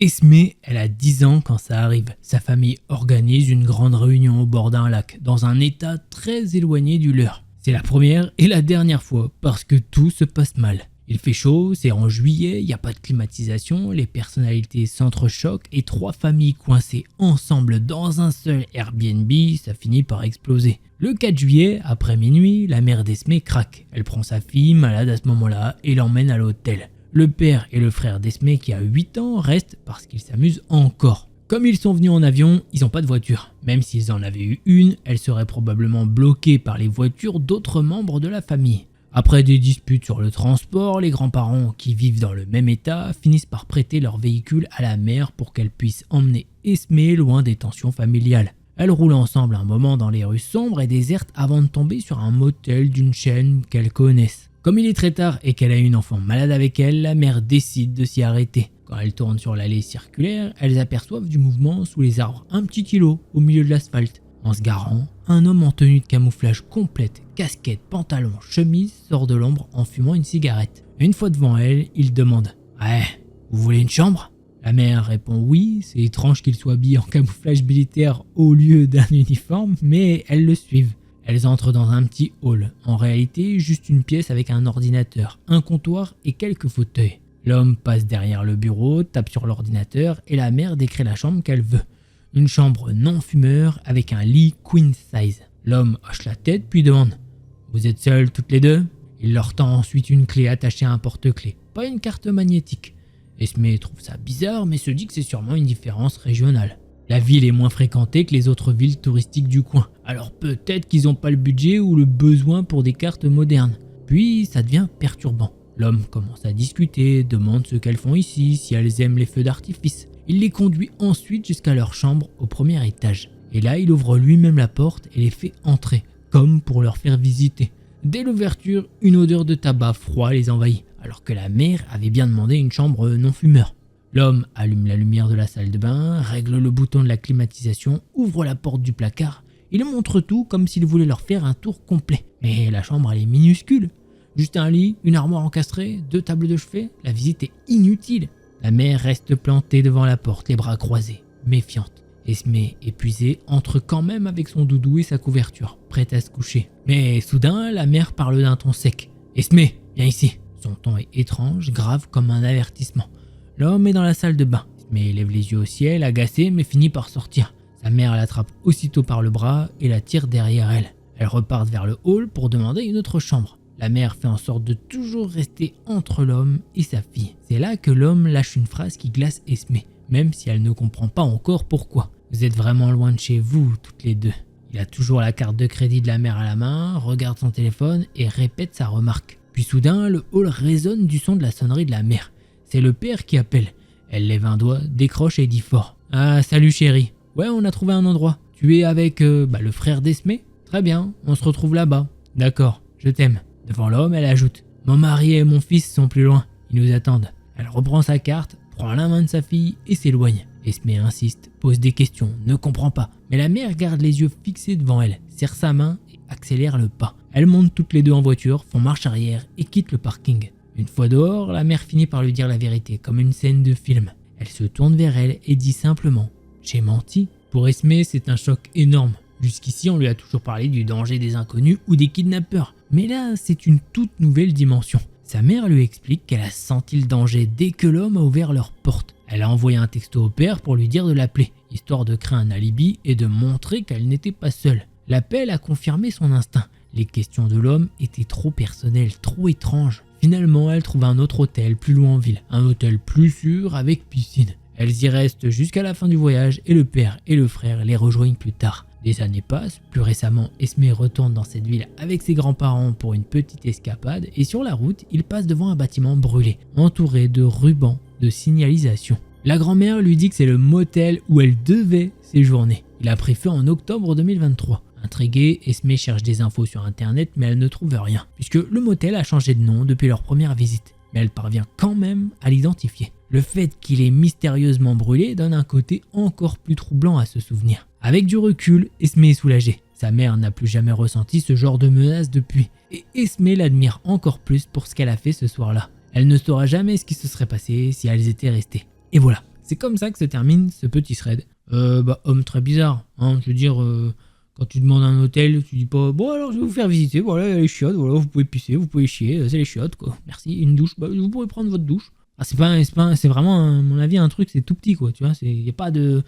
On n'est pas sur une chambre luxueuse, 4 places, 4 chambres, et où il y a des trucs de fou à montrer, puis il y a du standing à avoir. Voilà, à mon avis, c'est un truc, voilà. Bon allez, prochain thread.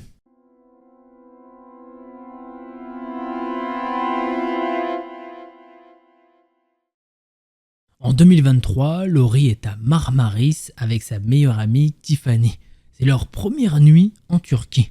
Vers 23h, elles se retrouvent à la fête foraine près de la plage. Au début, tout est excitant, léger. Elles viennent d'avoir 18 ans, viennent de quitter l'université et c'est leur premier voyage seul. Juste 2 filles en vacances, rien de plus banal. Mais ce qui se passe ce soir-là reste gravé dans leur mémoire.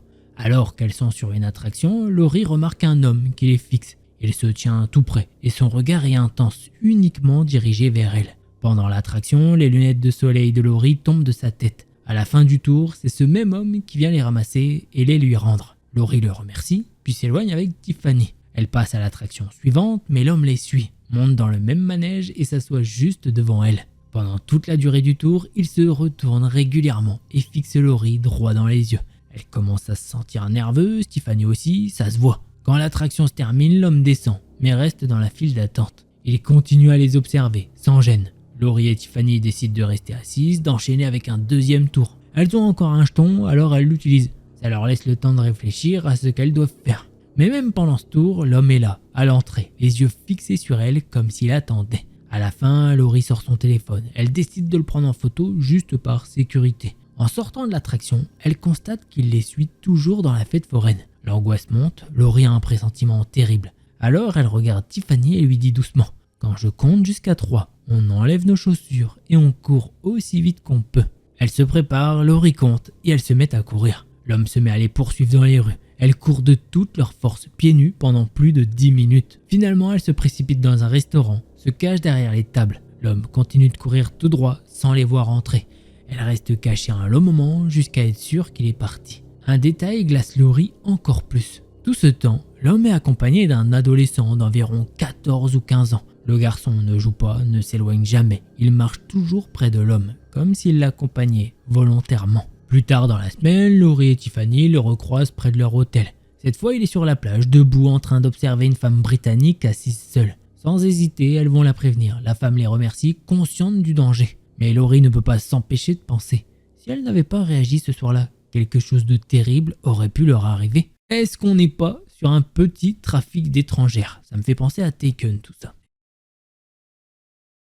Bonjour Delcor, je m'appelle Morgan et j'ai 29 ans. J'ai découvert tes vidéos il y a peu et comme j'ai bien aimé, j'essaye de toutes les rattraper. Je voulais te partager 2 histoires que j'ai vécues mais qui n'ont rien à voir entre elles. Si tu trouves ces histoires assez intéressantes pour les partager, tu peux donner mon prénom. Ça ne me dérange pas. Eh ben, on va commencer avec cette première histoire. Les grands-parents de Morgan résident dans la Manche. Avant sa retraite, sa grand-mère était famille d'accueil. Elle a accueilli une fratrie de 2 filles, 3 et 4 ans, et un garçon, 6 mois, quelques années avant la naissance de Morgan. Lorsque Morgan est né, les enfants avaient respectivement 4, 7 et 8 ans. Morgan les a toujours considérés comme ses cousins, les ayant toujours connus. À chaque fois qu'elle allait en vacances chez ses grands-parents, ils étaient présents et ils jouaient ensemble. Lorsque Morgan a eu 8 ans, son cousin avait 12 ans. Et à cet âge, une différence de 4 ans est significative. Lui, il découvrait un petit peu ce qui se passe au milieu de l'entrejambe, si je puis dire, tandis que Morgan jouait encore au Barbie et n'y pensait absolument pas. Lors de vacances chez ses grands-parents, les zones de vacances étant différentes à l'époque, son cousin se levait tôt pour aller à l'école. Il a commencé à venir dans son lit avant de partir et il l'embrassait. Puis il a commencé à l'appeler dans les toilettes où des attouchements ont débuté. Morgan ne savait pas ce que c'était,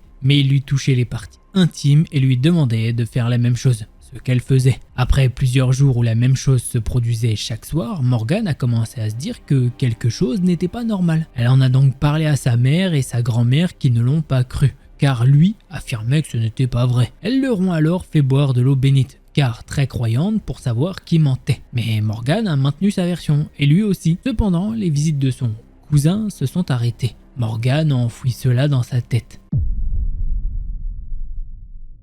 Par la suite, elle a continué à le côtoyer. Il est même venu vivre chez ses parents après ses études car son père l'a fait entrer dans son entreprise. Puis la vie a fait qu'elle n'a plus continué à le voir, sauf lors d'un événement familial. Les souvenirs de cet événement sont revenus à Morgan lorsqu'elle a accouché de son premier enfant. Elle en a reparlé à sa mère qui lui a dit qu'à l'époque, elle n'avait pas tout raconté. Morgan leur avait simplement parlé de ses visites dans le lit, pas de ce qui se passait dans les toilettes. Suite à cela, sa mère avait demandé à ce que son cousin ne reste pas seul avec elle, étant certaine de ne pas avoir été prise au sérieux car elle était persuadée d'avoir tout raconté. Morgan n'a pas pu raconter une autre agression qu'elle a vécue plus tard, de peur de ne pas être prise au sérieux à nouveau. À cause de tout cela, elle apprend à ses enfants dès le plus jeune âge qu'il ne faut laisser personne les toucher à cet endroit et que si cela arrive, il faut absolument leur raconter. Son fils a aujourd'hui 5 ans et sa fille presque 2 ans et Morgan a terriblement peur que cela leur arrive également. Du coup, Morgan souhaitait également faire passer le message que les agresseurs c'est pas toujours des inconnus. Les 3 fois où elle a vécu des agressions, c'était avec des personnes qu'elle voyait régulièrement. Un cousin, un ami de ses parents avec qui elle faisait des caisses à savon et un camarade de classe. C'est comme ça que se termine ce premier témoignage. On passe au second. Pour ce qui est de la deuxième histoire, eh bien Morgan était au collège, en 4e ou 3e, et elle était en plein contrôle dans une petite salle. D'un côté de cette salle se trouvaient les toilettes des garçons et de l'autre le bureau des surveillants. Pendant ce contrôle, elle a soudainement entendu un enfant pleurer, d'environ 5-6 ans. Elle a tout de même regardé autour d'elle pour savoir si un de ses camarades pleurait. Mais rien. Elle a donc terminé son contrôle, mais avec toujours ses pleurs en tête. En sortant de la salle, elle est allée voir les surveillants pour leur demander s'il y avait quelqu'un avec eux qui pleurait. Mais il n'y avait personne, pas plus que dans les toilettes. Elle en a donc parlé à ses copines qui lui ont toutes dit qu'elles avaient également entendu les pleurs, alors que personne d'autre dans la classe ne les avait entendus. Elle a eu un doute sur le fait qu'elle les ait vraiment entendus, mais bon, elle a laissé tomber. Morgan a décidé de faire des recherches au CDI pour trouver des informations sur le collège. Il s'avère que bien avant d'être un collège, il y avait des rails qui passaient là, et qu'il y avait eu une gare à quelques mètres. Elle en a déduit que ce qu'elle avait entendu était probablement l'esprit d'un petit garçon qui aurait pu mourir à l'époque des rails. Depuis ce jour, Morgan peut parfois ressentir certaines choses et voir parfois des gens passer. Elle sait quand il ne faut pas entrer dans un endroit pour ne pas déranger des esprits restés sur Terre. Son fils a dû hériter de cela car il fait bouger les pendules par sa simple présence. Et c'est comme ça que se termine cette petite histoire qui est courte mais vraiment très bien. En tout cas, je te remercie de nous avoir partagé tes 2 histoires. Alors peut-être qu'il y en a n'ont pas écouté la première, forcément je peux comprendre. Si vous aussi vous voulez faire comme Morgan et partager une histoire abonnée, eh bien ça se fait sur delcorstory@gmail.com. On va maintenant passer à la seconde histoire de cette vidéo. Enfin, je dis seconde histoire, il y en a eu 2, mais vous voyez ce que je veux dire. Allez. Eden, elle a 20 ans et elle raconte son histoire. Tout commence en 2021 quand elle rencontre Axel dans sa chorale. Elle adore chanter, mais la chorale avait fermé en décembre 2019 pour les vacances. Et ensuite, la pandémie est arrivée. Résultat, plus de chorale jusqu'en mars 2021. À ce moment-là, Eden va super mal, le Covid l'a complètement détruite émotionnellement. Elle a traversé des périodes vraiment dures. Axel débarque avec sa sœur et dès qu'elle le voit, elle a l'impression d'être une meuf en manque d'amour. Au début, ils se parlent à peine, ils sont timides tous les deux et faut dire qu'Eden a 16 ans, lui 17. Avec le temps, ils commencent à discuter un peu plus comme des potes, puis en mai, ça se rapproche encore plus. Le 10 juin, ils se mettent carrément en couple. C'est rapide, ouais, mais à 16 ans, tu fonces sans réfléchir. Les premiers mois sont incroyables. L'amour, la tendresse, les présentations aux familles, tout ça. Sauf que sa famille à lui déteste Eden. Pourquoi ? Parce qu'elle est gothique, mais genre vraiment gothique, et eux sont chrétiens. Du style bien fanatique qui pensent que tout ce qui sort de leur cadre religieux est mauvais. Ils la traitent super mal. Eden finit par se réfugier chez Axel parce qu'à côté de ça, elle a aussi d'autres problèmes. Un groupe d'anciens potes qui s'est monté contre elle pour lui faire du mal. Bref, un vrai cauchemar. Petit à petit, sans qu'elle s'en rende compte, Axel commence à l'éloigner de ses amis restants et même de sa famille. Eden ne le voit pas venir parce qu'à ce moment-là, elle vit le pire moment de sa vie. Elle se fait harceler sur les réseaux sociaux, sa réputation est détruite, ses rares amis ne supportent pas Axel parce qu'il fait des trucs dans son dos, et elle devient de plus en plus instable, et lui en profite pour la manipuler et lui faire du mal. Au début, ça passe par des cris, des insultes, des humiliations, puis il se justifie en disant que tout ça, c'est par amour. Eden le croit parce que c'est seulement son deuxième copain sérieux. Le premier était toxique aussi, mais ça n'avait pas fini aussi mal. Axel, lui, règle leur dispute en faisant l'acte vous voyez, même quand elle n'a pas envie. En décembre, ça empire. Axel a des problèmes familiaux. Il arrête les études, enchaîne les petits boulots et finit toujours par démissionner. Ses parents accusent Eden d'être responsable. Lui devient encore plus agressif. Eden aurait dû capter le signal quand il a frappé sa mère après une dispute, mais elle reste. Axel fait des crises en public. Il fugue et en décembre, Eden se prend une attaque d'œuf chez elle de la part de ceux qui la harcèlent. Elle devient folle et lui continue d'en profiter. En janvier, il commence à la pousser, à la traiter comme de la merde. Il la rend responsable de sa propre instabilité. Puis le 14 février 2022, il la quitte en lui balançant qu'il ne peut pas être avec quelqu'un comme elle. Eden s'écroule intérieurement, elle se sent comme une merde. Une semaine après, il la recontacte. Entre-temps, elle a commencé à voir un psychiatre qui lui a prescrit des médicaments antipsychotiques, antidépresseurs et somnifères. Sauf que ces médocs la défoncent. Au début, c'est 6 gouttes, puis comme son état empire à cause d'Axel, la dose monte à 10. Et ironie du sort, l'antipsychotique lui déclenche une psychose. Le 18 février, elle essaye d'arrêter parce qu'elle a enfin capté que ce mec est toxique et que la relation l'a détruit. Mais Axel la menace en disant qu'il va lui prendre leur chat. Sauf que le chat, c'est le sien. Elle paye tout pour lui parce que Axel n'étudie pas, ne bosse pas et n'a pas d'argent. Quand elle insiste pour rompre, il monte sur le plus haut pont de la ville et menace de sauter. Sa famille appelle la police, il le retrouve et Eden, complètement paniqué, remonte le pont à vélo pour l'arrêter. Finalement, ses parents l'emmènent voir un pasteur. Ouais, un pasteur, pas un psy. Sa sœur, elle, est dévastée et dit clairement que ce n'est pas ce qu'il faut. 1 ou 2 jours plus tard, Axel frappe Eden pour la première fois. À partir de là, c'est 4 mois d'enfer. Violence psychique et psychologique non-stop. Le 25 juin 2022, ils se disputent, il l'étrangle et il abuse d'elle. Eden ne dit rien, elle pleure juste, écrasée par tous les médocs qu'elle prend pour dormir. Le 26 juin, ça atteint un point de non-retour. Tout commence par une dispute par message. Axel exige qu'elle vienne chez lui, alors qu'il vit à l'autre bout de la ville et qu'elle est trop défoncée pour marcher correctement. Eden demande à sa tante de la récupérer. Elles déjeunent ensemble, mais Axel lui envoie des centaines de messages d'insultes. Puis d'un coup, il la bloque de partout. Eden rentre chez elle, complètement désespérée, et elle fait quelque chose d'horrible. Elle fait des choses sur son corps, sur ses jambes et ses bras. Voilà, je vous laisse deviner un petit peu, mais c'est quelque chose qu'il faudrait pas faire. Elle panique, elle fait une énorme crise d'angoisse et demande à une amie de venir. L'amie ne peut pas, mais elle envoie un autre pote. Entre-temps, Axel débarque chez Eden. Au début, il parle doucement, gentiment, comme au tout début de leur relation. Eden, elle est vulnérable, elle craque et elle s'ouvre à lui. Grave erreur, dès qu'il ferme la porte, il recommence à hurler. Elle court à la salle de bain pour faire ce qu'elle venait de faire sur les bras et les jambes, mais il la suit. Elle attrape un verre pour se faire mal et il tente de lui arracher.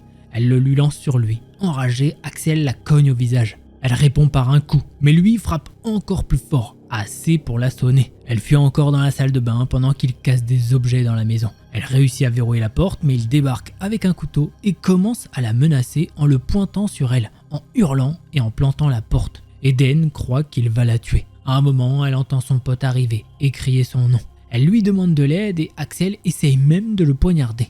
Eden parvient à s'échapper, mais Axel la rattrape par les cheveux et la ramène dans la salle de bain. Là, Eden est terrifiée, mais un truc change. La colère monte. Elle trouve le courage de lui dire en face qu'il est la pire personne au monde, qu'elle ne veut plus jamais le voir. Dans ses yeux, elle voit clairement qu'il a perdu le peu de raison qui lui restait.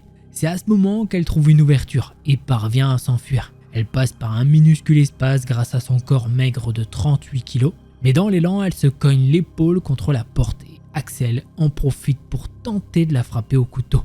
Il vise la tête, rate et la lame reste coincée dans la porte. Eden court comme jamais, pieds nus, les bras et les jambes ensanglantés jusqu'à ce que son pote la récupère et la mette dans la voiture de sa grand-mère. Elle se retourne et voit Axel, debout, serrant le couteau avec rage. La police et l'ambulance arrivent peu après. Eden est prise en charge par un ambulancier super doux avec elle. Axel est arrêté, mais elle ne peut pas le voir au moment de l'arrestation. Ensuite, Eden file direct au parquet pour porter plainte. On lui dit que vu la gravité des faits, la plainte est irrévocable. Sauf qu'au tribunal, un membre de la famille d'Axel lui sort. Je vais m'arranger pour pas que ça aille plus loin qu'une simple ordonnance restrictive. Et c'est ce qui se passe, les autorités lui posent des questions débiles, lui demandent de montrer ses bleus, mais au final, il n'y a jamais eu de vraie justice. Axel continue même à la chercher pendant des mois. Aujourd'hui, Eden va mieux, elle n'a plus besoin de voir un psy, même si ça reste difficile. Elle se bat pour avancer. Axel lui est marié, a 4 gosses et s'est excusé auprès de Dieu. Mais pour Eden, c'est clair, elle ne veut jamais le revoir. Il s'est excusé auprès de Dieu, mais pas auprès d'elle. Genre vraiment le sens des priorités en ce moment, de nos jours, je comprends pas, les gens sont là, j'en peux plus. Vraiment les gens en ce moment, 2025, c'est waouh. Moi je vous fais des threads, des fois je me dis, bon là il y a des trucs où c'est violent, mais des fois c'est 2025, j'ai l'impression qu'on est passé dans un autre step. Alors vraiment je me dis, j'ai pas les mots. Bref, je pourrais faire des vidéos et des vidéos et des vidéos. En fait j'aurais du contenu à volonté, si je voulais. Mais voilà, allez, on passe au prochain thread. Molly, elle a 21 ans aujourd'hui et elle décide de partager son histoire. Elle se souvient de la première fois où elle l'a vue. Elle avait 11 ans. C'était un après-midi d'école. Elle sortait fatiguée, transpirante, mais contente. Parce qu'elle avait un petit billet froissé et quelques pièces dans son sac, en plus d'un vieux porte-mine ramassé par terre. Pour elle, c'était assez pour un Happy Meal. Nuggets, frites et un petit jouet et un soda. Son petit bonheur à elle. Le McDo n'était pas très loin, à quelques pâtés de maison. Sa mère n'aimait pas trop qu'elle traîne seule, mais avec 2 boulots, elle pouvait rarement venir la chercher. Tant que Molly rentrait avant 17h et qu'elle restait prudente, ça passait. Alors, elle faisait semblant d'être grande. Elle réglait la luminosité de son téléphone, mettait ses écouteurs, marchait comme si elle avait un rendez-vous important. Ce McDo, c'était devenu son repère. Toujours la même banquette près de la fenêtre, ses chaussures posées sous la table. Un Sprite à la main qu'elle buvait comme si c'était du champagne, et son vieux téléphone fêlé sur lequel elle regardait des vidéos. Elle venait de découvrir Tumblr cette année-là. Elle repostait des montages de fans de Mélanie Martinez et croyait comprendre ce que voulait dire esthétique. Elle avait 11 ans, mais dans sa tête, elle se voyait déjà plus grande. C'est sûrement pour ça qu'elle n'a pas trouvé ça si bizarre quand elle a remarqué qu'il était assis pas loin. Lui, il ne travaillait pas là. Trop vieux pour être encore au collège, mais pas habillé comme un employé non plus. La première fois, Molly a cru qu'il attendait quelqu'un. Sweat à capuche bleu marine, sac à dos usé posé à côté, un air d'ado un peu plus grand qu'elle, peut-être 17 ou 18 ans. Grand, voix grave, un style un peu émo. Il a pointé son carnet de dessin et lui a demandé « Tu dessines toi ?» Molly a haussé les épaules. « Oui, un peu. »« T'as du talent », c'est ce qu'il lui a dit. Et rien que ça l'a marqué. Parce qu'à 11 ans, entendre ça d'un garçon plus âgé, ça te fait gonfler la poitrine. Tu te sens vu. La fois suivante, il était déjà là. Même coin, même sac, même sourire. « Encore toi ?» C'est ce qu'il lui a dit en rigolant. « Tu me suis ou quoi ?» Molly a ri un peu trop fort. Il savait trouver les mots pour la faire se sentir importante. Les conversations restaient simples. École, musique, dessin. Puis avec le temps, elles sont devenues plus personnelles. Il lui posait des questions sur ses goûts, sur ce qu'elle aimait. Parfois, il faisait des blagues qu'elle ne comprenait pas toujours, mais elle rigolait quand même parce qu'elle avait envie de paraître plus grande. Semaine après semaine, elle revenait et il était là, comme si c'était prévu. À force, il lui a demandé son numéro. Et pour Molly, c'était énorme. Elle se sentait adulte. Elle se souvient encore du premier texto qu'elle lui a envoyé. « Salut, c'est moi. » Et il lui a répondu tout de suite « T'es mignonne. Tu seras toujours mon artiste préféré. » Elle l'a gardé comme un trésor, le montrant à sa meilleure amie. Les messages au début étaient innocents. Tu dessines quoi? T'as regardé Stranger Things? Ou des liens de playlist qu'il lui envoyait. Mais parfois, les questions devenaient un peu étranges. Rien de choquant, mais assez pour que Molly sente un malaise sans trop comprendre pourquoi. Elle ne voulait pas couper le contact, alors elle faisait comme si de rien n'était. Au fond, elle aimait l'attention. Elle se disait que c'était un jeu et qu'elle gérait la situation. Mais plus le temps passait, plus elle avait l'impression d'avoir perdu la main. Parfois, rien que d'être dans la même pièce que lui la mettait mal à l'aise. Mais elle n'en parlait pas à sa mère, trop occupée avec le travail. Ni à ses amis parce qu'elle avait peur qu'on se moque d'elle. Jusqu'au jour où sa mère a découvert les messages. Molly s'attendait à une grosse dispute. Mais non, sa mère est restée calme. Elle lui a dit simplement « Bloque-le, ne retourne pas là-bas ». Molly a hoché la tête. Elle a essayé d'obéir pendant un moment. Elle n'est plus allée au McDo. Elle restait à la maison, dessinait, regardait des animés. Mais au fond, le silence lui pesait. Elle avait l'impression qu'il lui manquait quelque chose. Et un vendredi, profitant que sa mère travaillait tard, elle y est retournée. Et bien sûr, il était là. Même sweat, même sac. Mais son regard avait changé. Moins doux, plus insistant. Au lieu de lui faire un signe de loin, il est venu directement s'asseoir à côté d'elle. Pas en face, juste à côté. Trop près. Tu m'évitais alors ? Molly a essayé de rire. Non, non, j'étais occupée. Mais il a pas ri.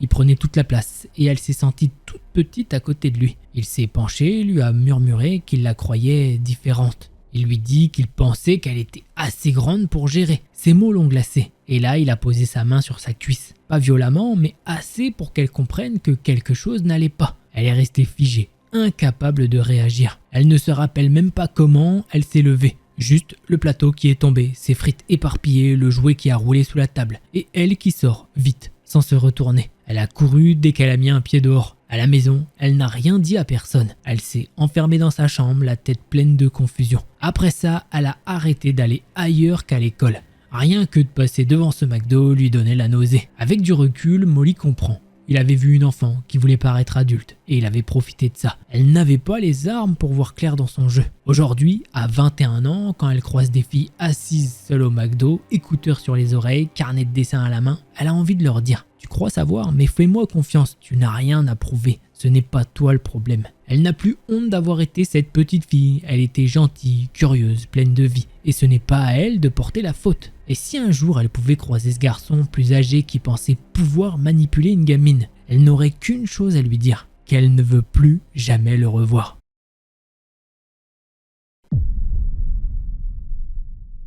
Avant de raconter cette histoire, Trisha précise toujours que ça se passe il y a plusieurs décennies. Du coup, elle s'excuse si certains détails lui échappent. Un pote à elle a déjà entendu ce récit des dizaines de fois au fil des années et il lui répète à chaque fois « Mais tu devrais balancer ça sur Reddit ou un truc du genre » et c'est ce qu'elle a fait. Aujourd'hui. Bon, elle se prend pas pour Hemingway, mais elle va essayer de rendre le truc le plus prenant possible. Trisha grandit dans une petite ville paumée au centre de l'état de Washington, un de ces coins agricoles que tu traverses juste pour aller ailleurs. Elle naît début décembre 1970, sa famille, eux, ça bosse dans l'élevage de bétail et le bâtiment depuis toujours. Comme disait son grand-père, une vie humble. Petite, elle traîne tout le temps avec son père à la ferme et dès qu'elle peut se débrouiller seule, elle aide. Elle a 2 grands frères qui sont, disons, des brutes de décoffrage. Tout le monde connaît ses frères en ville, ils sont bruyants, insolents et qui se fichent de marcher sur les pieds de qui que ce soit. Bref, c'est des petits cons.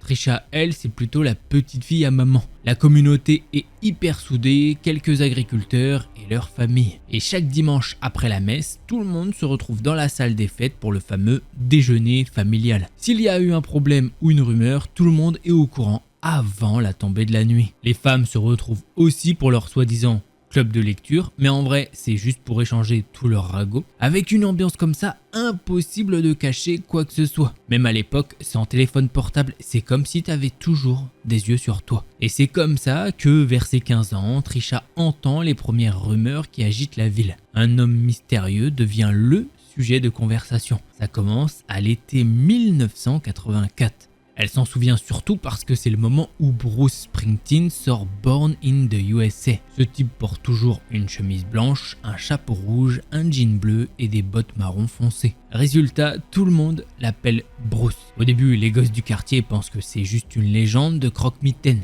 Les parents balancent des trucs du genre « ferme ta fenêtre, sinon Bruce va t'attraper ». Personne n'y croit vraiment, sauf les plus jeunes. Trisha, à l'époque, elle est plus occupée à camper dans les bois avec ses potes et à se prendre pour un membre de G.I. Joe en pleine mission. Parfois, il y en a qui jurent avoir vu Bruce à la lisière des arbres, mais personne ne les prend au sérieux. On les chambre, on les traite de chochottes. Mais malgré tout, il y a quand même ce frisson, cette sensation d'être observé. Trisha se sent à l'abri parce que sa chambre est au premier étage, mais elle garde toujours les stores fermés, juste au cas où. À la fin de l'été, quand les cours reprennent, le bruit autour de Bruce redescend. Elle pense que le croque-mitaine du coin a disparu aussi vite qu'il est apparu. Mais au déjeuner familiaux, il y a toujours quelques murmures. Un dimanche, elle entend son père discuter avec un voisin. Le fils Davis dit qu'il a vu un type qu'il regardait par la fenêtre l'autre soir. « Oh, c'est les conneries, toute cette histoire de Bruce, c'est juste pour faire peur aux gosses. » Peut-être, mais Davis avait l'air secoué. Et Johnny Davis, qui est un bon pote de Trisha, jure que c'est vrai. Il lui raconte qu'un matin, il se réveille avec un frisson dans le dos. C'était chelou. Il était là, chapeau baissé sur le visage. Il appelle son père, Bruce ne bouge pas, continue de le fixer. Son père arrive avec un fusil, pareil, le gars reste planté. Et quand la porte s'ouvre et que le premier coup de feu part, plus rien. Disparu, comme si elle s'était évaporée dans le brouillard. Le shérif est appelé, mais aucune trace. L'adjoint se contente de dire « Prévenez-nous s'il revient ». Johnny raconte l'histoire encore et encore, mais la plupart continuent de se foutre de lui. Trisha aussi, un petit peu, c'est vrai. Sa mère, proche de la famille Davis, leur répète juste de faire attention et de pas laisser ce gars très bizarre les attraper. Ses frères, eux, se marrent. On le descendra avant qu'il nous touche. Trisha, même après tout ça, reste sceptique. Mais ça change quand elle le voit de ses propres yeux. La première fois que Trisha voit Bruce en vrai, c'est cet hiver-là. Un hiver bien rude. Son père est en train de rénover la véranda. Donc, à la place d'une porte d'entrée, ils ont juste une bâche en plastique agrafée au cadre. Franchement, le pire moment pour ne pas avoir de vraie porte. Après la tempête de la veille, la neige s'infiltre dans l'entrée. Dans la maison, ça caille comme s'il faisait moins 38. Ce week-end-là, c'est juste après son anniversaire. Ses frères ont réussi à réunir un peu de fric pour lui louer le premier Indiana Jones. Pour elle, c'est le cadeau parfait. Et pour eux aussi. Son père est parti chercher du matos pour la véranda, sa mère fait des courses. Les trois sont affalés sur le canapé, complètement happés par le film. Trisha, dans sa tête, se voit déjà archéologue badass comme Harrison Ford, fouet et chapeau inclus. Ils sont tellement concentrés qu'ils n'entendent même pas le pick-up du père qui se gare. Il arrive, file une tape derrière la tête du grand frère et balance. « Combien de fois je vais devoir vous dire, bande d'abrutis, d'enlever vos bottes avant d'aller sur le tapis ?» Tout le monde se regarde genre... Hein, qu'est-ce que tu racontes toi? Le père pointe 2 empreintes de neige à 2 bons mètres derrière le canapé. Et la neige a l'air fraîche, pas fondue. Papa, on est à l'intérieur depuis... Oh, toi, arrête de me raconter des conneries.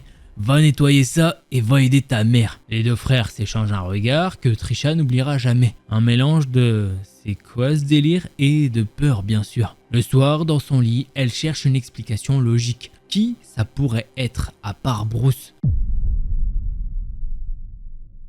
Mais rien ne colle, ses frères finissent par l'accuser d'avoir ramené de la neige et elle hérite de corvées supplémentaires. Mais les empreintes restent dans sa tête, elles sont trop proches du canapé. Et si quelqu'un s'était approché, ils auraient forcément entendu la bâche en plastique bouger.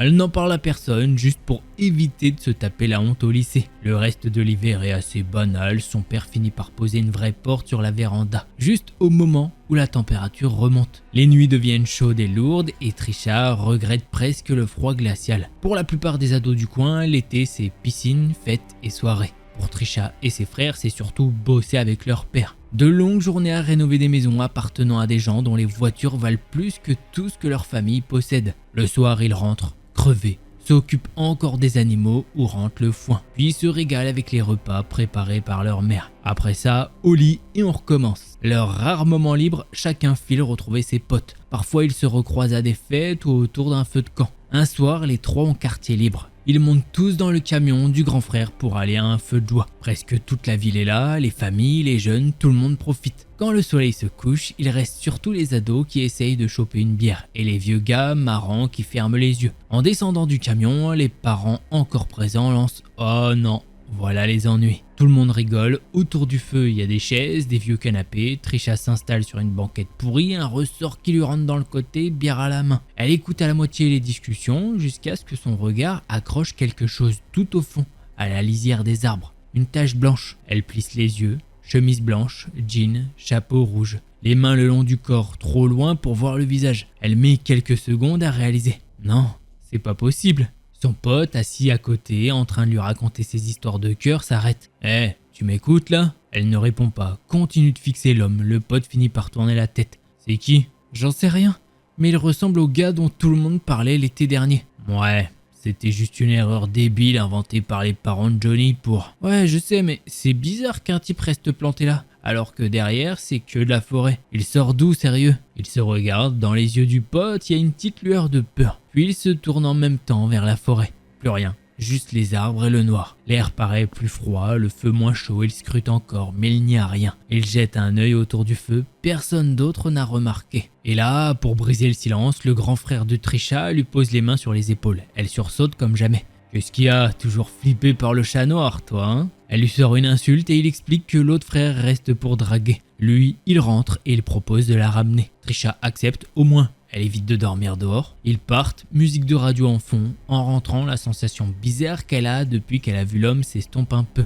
Elle remercie son frère, s'écroule sur le canapé, trop crevée pour monter. Mais l'image reste gravée. Un homme immobile à la limite de la lumière qui les observe comme s'il faisait partie de la forêt. Et ce même frisson qui lui remonte le dos juste avant qu'elle s'endorme. Il est tard quand Trisha raconte tout ça. Elle bosse demain matin et elle galère à condenser ses souvenirs qui datent d'aussi loin. Et c'est comme ça que se termine cette histoire. Très bizarre comme première histoire, n'hésitez pas à me dire si vous avez des théories dans les commentaires. Allez, on passe au prochain thread.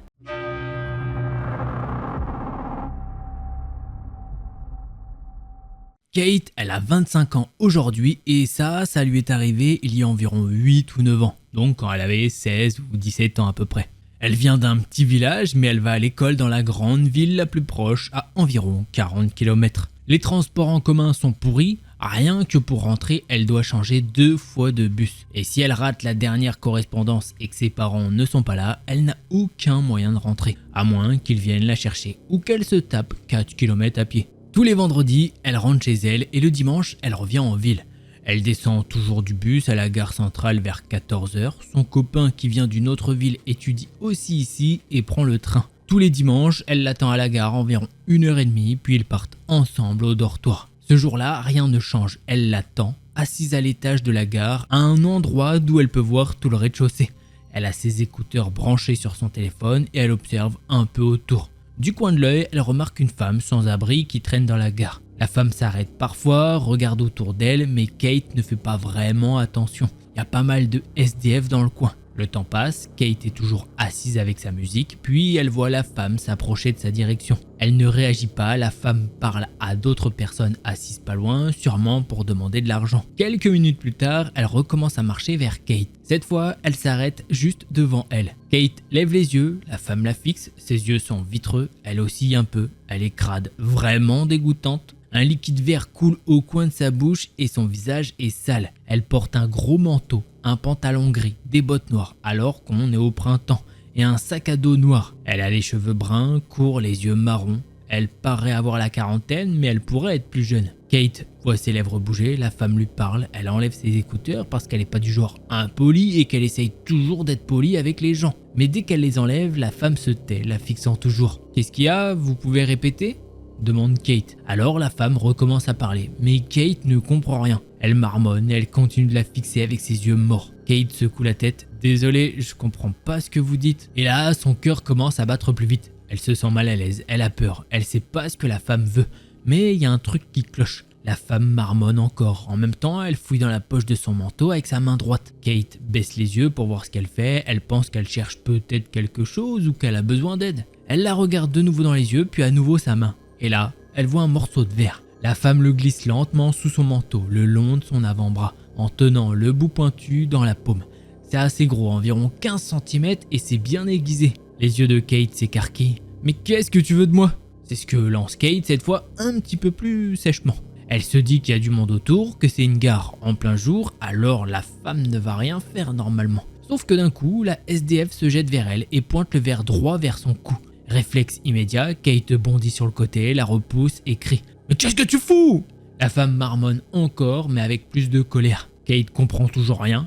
Elle tremble de tout son corps, complètement terrifiée. Elle chope son sac de voyage sans la quitter des yeux. La femme tient toujours le tesson devant elle, la fixe et marmonne comme une folle. « Laisse-moi tranquille, va au diable !» hurle Kate en se dépêchant de partir. Et là, elle remarque que tout le monde autour les regarde. Elle sort en courant et aperçoit des policiers pas loin. Soulagement, elle marche vers eux, mais elle dit rien. Elle se doute que s'ils vont la voir, ils vont juste lui dire de dégager, et basta. Alors, elle reste simplement à proximité. Quelques secondes plus tard, la femme sort à son tour. Elle marche vers Kate, l'air furieux. Le tesson a disparu. Kate attrape son sac et s'éloigne vers un autre coin de la cour de gare, hors de sa vue.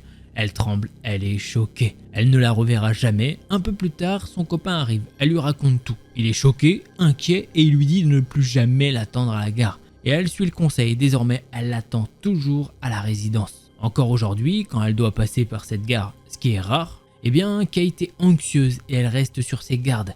Elle vit toujours dans la ville, même après ses études, et elle est toujours avec son copain. Ils vivent ensemble. Et juste le fait de penser à ce qui aurait pu arriver si elle n'avait pas réagi ou encore si elle l'avait ignoré, ça la fait encore flipper. Et voilà, c'est comme ça que se termine cette histoire.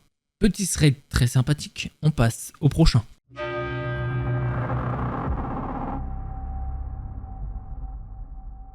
L'histoire se passe quand Manon a 13 ou 14 ans. Elle est au collège, l'école est à environ 10 minutes en voiture. Ses parents ont trouvé un arrangement avec leur voisin Jake, qui est dans la même classe qu'elle. Jake, c'est un garçon normal. Leur groupe d'amis ne se croise pas, donc ils ne se parlent quasiment pas à l'école, sauf pour le covoiturage. Manon ne se souvient pas exactement de comment l'arrangement se fait, mais en gros, ses parents déposent les deux le matin à l'école et la mère de Jake les ramène l'après-midi. En voiture, Jake est plutôt du genre silencieux, sa mère par contre adore parler.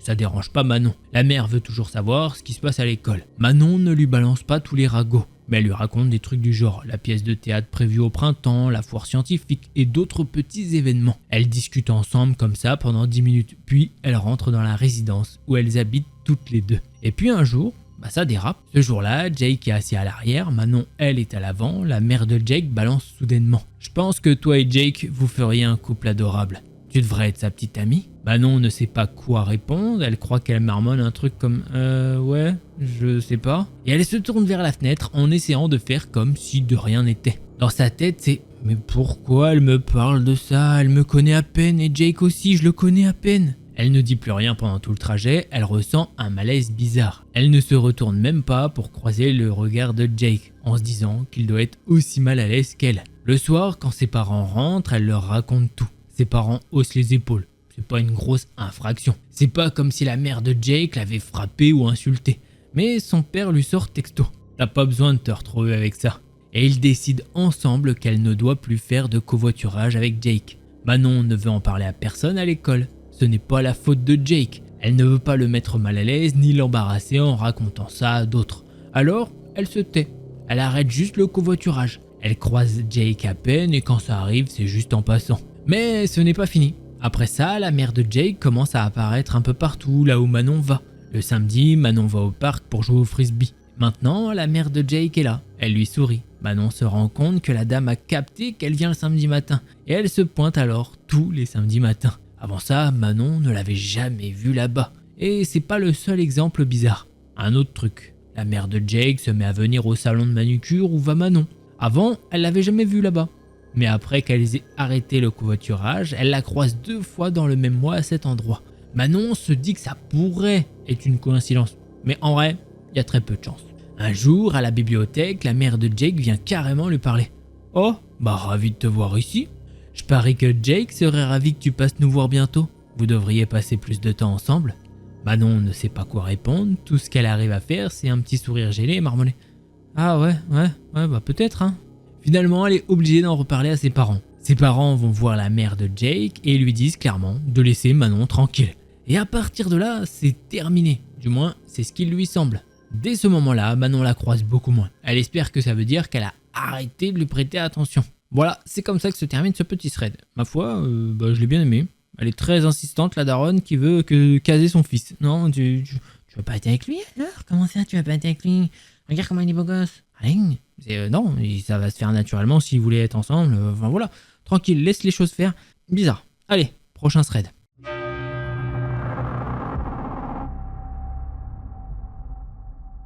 Elisa vient des Pays-Bas. Elle a 21 ans et vit dans un village en périphérie d'une grande ville. Ce village est situé dans une grande zone boisée. Il y a un endroit où elle et ses amis vont souvent pour fumer ou boire le soir. Ils l'appellent le coin de nature. C'est une zone boisée qui ressemble à une dune, avec une grande île au milieu. Pour y accéder, il faut traverser un petit pont en bois. Les maisons les plus proches sont assez loin, à environ 1 km. La nuit, c'est un endroit calme et sombre. En hiver, c'est nu, humide, boueux. Et personne n'y va vraiment. Ça se passe il y a 3 semaines. Ce vendredi soir-là, aucun de ses amis ne peut sortir. Et de toute façon, elle en a pas beaucoup. Mais elle veut quand même aller sur l'île, fumer et boire seule. Ça ne la dérange pas de traîner seule pour ce genre de moment. Parfois, elle aime qu'il n'y ait personne autour. Juste elle, la nature et son petit... Elle connaît bien l'endroit et elle a toujours un couteau sur elle au cas où quand elle traîne seule dans les bois la nuit. Du coup, elle n'a pas peur, elle se promène souvent dans les bois la nuit avec un casque sur les oreilles et la musique à fond. Elle fait ça pour créer un peu de tension parce que sa vie est plutôt ennuyeuse ces derniers mois. Et à chaque fois qu'elle y va, surtout la nuit, en fumant ou en buvant, elle ressent toujours cette petite excitation, juste d'être là, seule dans le noir sur cette île. Elle traverse donc la zone boisée en direction de l'île, il est environ minuit et demi. Elle n'a rien à faire le lendemain, donc elle prend son temps. Avant de traverser le pont, elle enlève son casque pour écouter s'il y a du bruit venant de l'île, au cas où il y aurait des gens ou des sans-abri. Et elle arrive là-bas avec la musique dans les oreilles. Après quelques minutes, à espérer être seule, elle prévoit d'aller fumer un petit chou près d'un arbre au milieu de l'île qu'ils appellent l'arbre des sorcières. Parce qu'en hiver, il a l'air tout droit sorti d'un décor de Blair Witch Project. Elle marche donc sur l'île vers l'arbre des sorcières, musique dans les oreilles, et au moment où elle s'approche, elle le voit. Un homme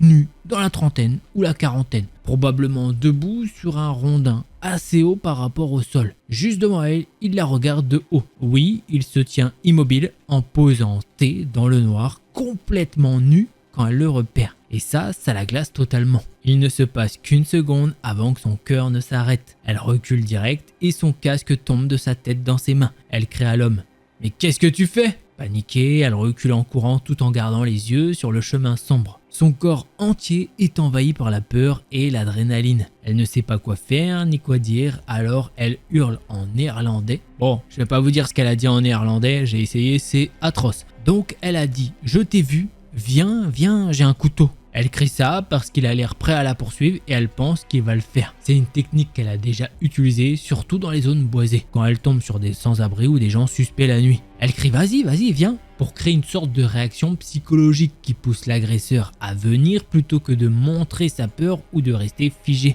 Évidemment, elle ne poignardera que si elle y est vraiment obligée. Mais même en utilisant cette méthode, elle flippe à mort. Maintenant qu'elle arrive au pont, elle se dit que c'est sûrement un SDF qui est complètement défoncé et même avec des médicaments ou d'autres substances. Elle croit au paranormal, mais elle n'a jamais rien vécu de bizarre, donc elle se convainc que c'est un SDF. Sauf qu'en vrai, elle doute beaucoup. Même un SDF qui grimpe sur un rondin au milieu de la nuit, nu, et qui reste silencieux quand tu le repères, ça n'a rien de normal en fait. Elle se tient de l'autre côté du pont, tremblante, et elle attend. Elle veut s'assurer qu'il la suit avant de partir. Elle veut appeler un ami pour lui dire qu'il y a un type nu près de l'arbre. Elle sait qu'il répondrait et qu'il viendrait. Et là, sorti de l'obscurité de l'autre côté du pont, le type marche nu vers elle, vraiment sorti de nulle part. Son cœur se serre, oui, il est nu, mais le plus flippant, c'est son visage et ses yeux. À la lumière de la lune, il a l'air d'un zombie. Il a les bras tendus en sortant des buissons, comme s'il se rendait à la police. Il marche les bras tendus vers elle sur le pont. Et ce pont, il est tellement bancal et fragile que c'est presque impossible de le traverser sans s'accrocher aux deux rampes. Mais lui, il marche droit, comme s'il avançait sur l'eau. Elle recule en criant « Mais qu'est-ce que tu fous ?» Et là, il se met à hurler comme un drogué et à courir vers elle. Elle part en courant à travers la forêt sombre, direction le parc, près des maisons. Il y a environ 5 minutes de marche sur un sentier sombre et en courant, elle l'entend derrière elle. Il lui crie littéralement qu'il va la manger s'il l'attrape. Rien que l'idée de cet homme nu qui la poursuit dans le noir et de ce qui vient de se passer avant, ça la fait courir à une vitesse qu'elle n'a jamais atteinte. Elle oublie complètement son couteau, elle veut juste fuir, ne pas rester une seconde de plus. Elle trébuche et tombe la tête la première dans un buisson plein d'épines. Elle reste un instant désorientée, les cris se rapprochent. Mais l'adrénaline la relève, elle déchire sa veste en se débattant, perd son deuxième jeu de clé de vélo et continue de courir. Elle rentre chez elle et ne dort pas de la nuit. Elle sait que les sans-abri aux Pays-Bas ne se comportent pas comme ça. Elle n'a jamais vu ni entendu d'histoire de SDF qui bouge comme ça. Ça lui fait plus penser aux histoires américaines où les gens sont tellement défoncés qu'ils se comportent comme des zombies. Le lendemain matin, très tôt, elle retourne sur l'île avec un ami après lui avoir raconté ce qui s'est passé. Elle se souvient être restée sur le pont et avoir jeté des pierres vers les buissons pour voir si l'homme était là. Le pont est tellement chaotique qu'ils ont du mal à passer de l'autre côté. Et elle repense au fait que la nuit d'avant, lui, il avait traversé au pas, les bras en l'air comme si c'était facile. Sur place, pas de vêtements, pas de matelas, rien qui montre que quelqu'un est dormi là ou y est passé du temps. Depuis, elle n'y est jamais retournée. Il y a quelques jours, elle croit le revoir. Elle passe à vélo et le voit se cacher derrière un arbre pour éviter une femme qui promenait son chien dans le parc. Il parle à l'arbre tout en se cachant, avec juste une couverture pour se couvrir. Après ça, elle repense à cette nuit et décide de raconter son histoire. Elle apprendra ensuite que le type s'est échappé d'un hôpital psychiatrique, pas loin de chez elle. La police le recherche encore. Oula, t'es arrivé à la fin de cette compilation? Alors soit tu t'es endormi, soit t'as kiffé. En tout cas, si t'es dans la deuxième catégorie, je t'invite à mettre un pouce bleu et à t'abonner pour me soutenir et suivre d'autres histoires d'horreur. Et si t'es en train de dormir, je te souhaite de bien te reposer. Allez, dors bien. Et si jamais là, toi qui dors pas, t'en veux encore un petit peu plus, eh ben je t'invite à cliquer sur l'une de ces deux vidéos là. Allez, c'était Delcor, en attendant la prochaine vidéo, porte-toi bien.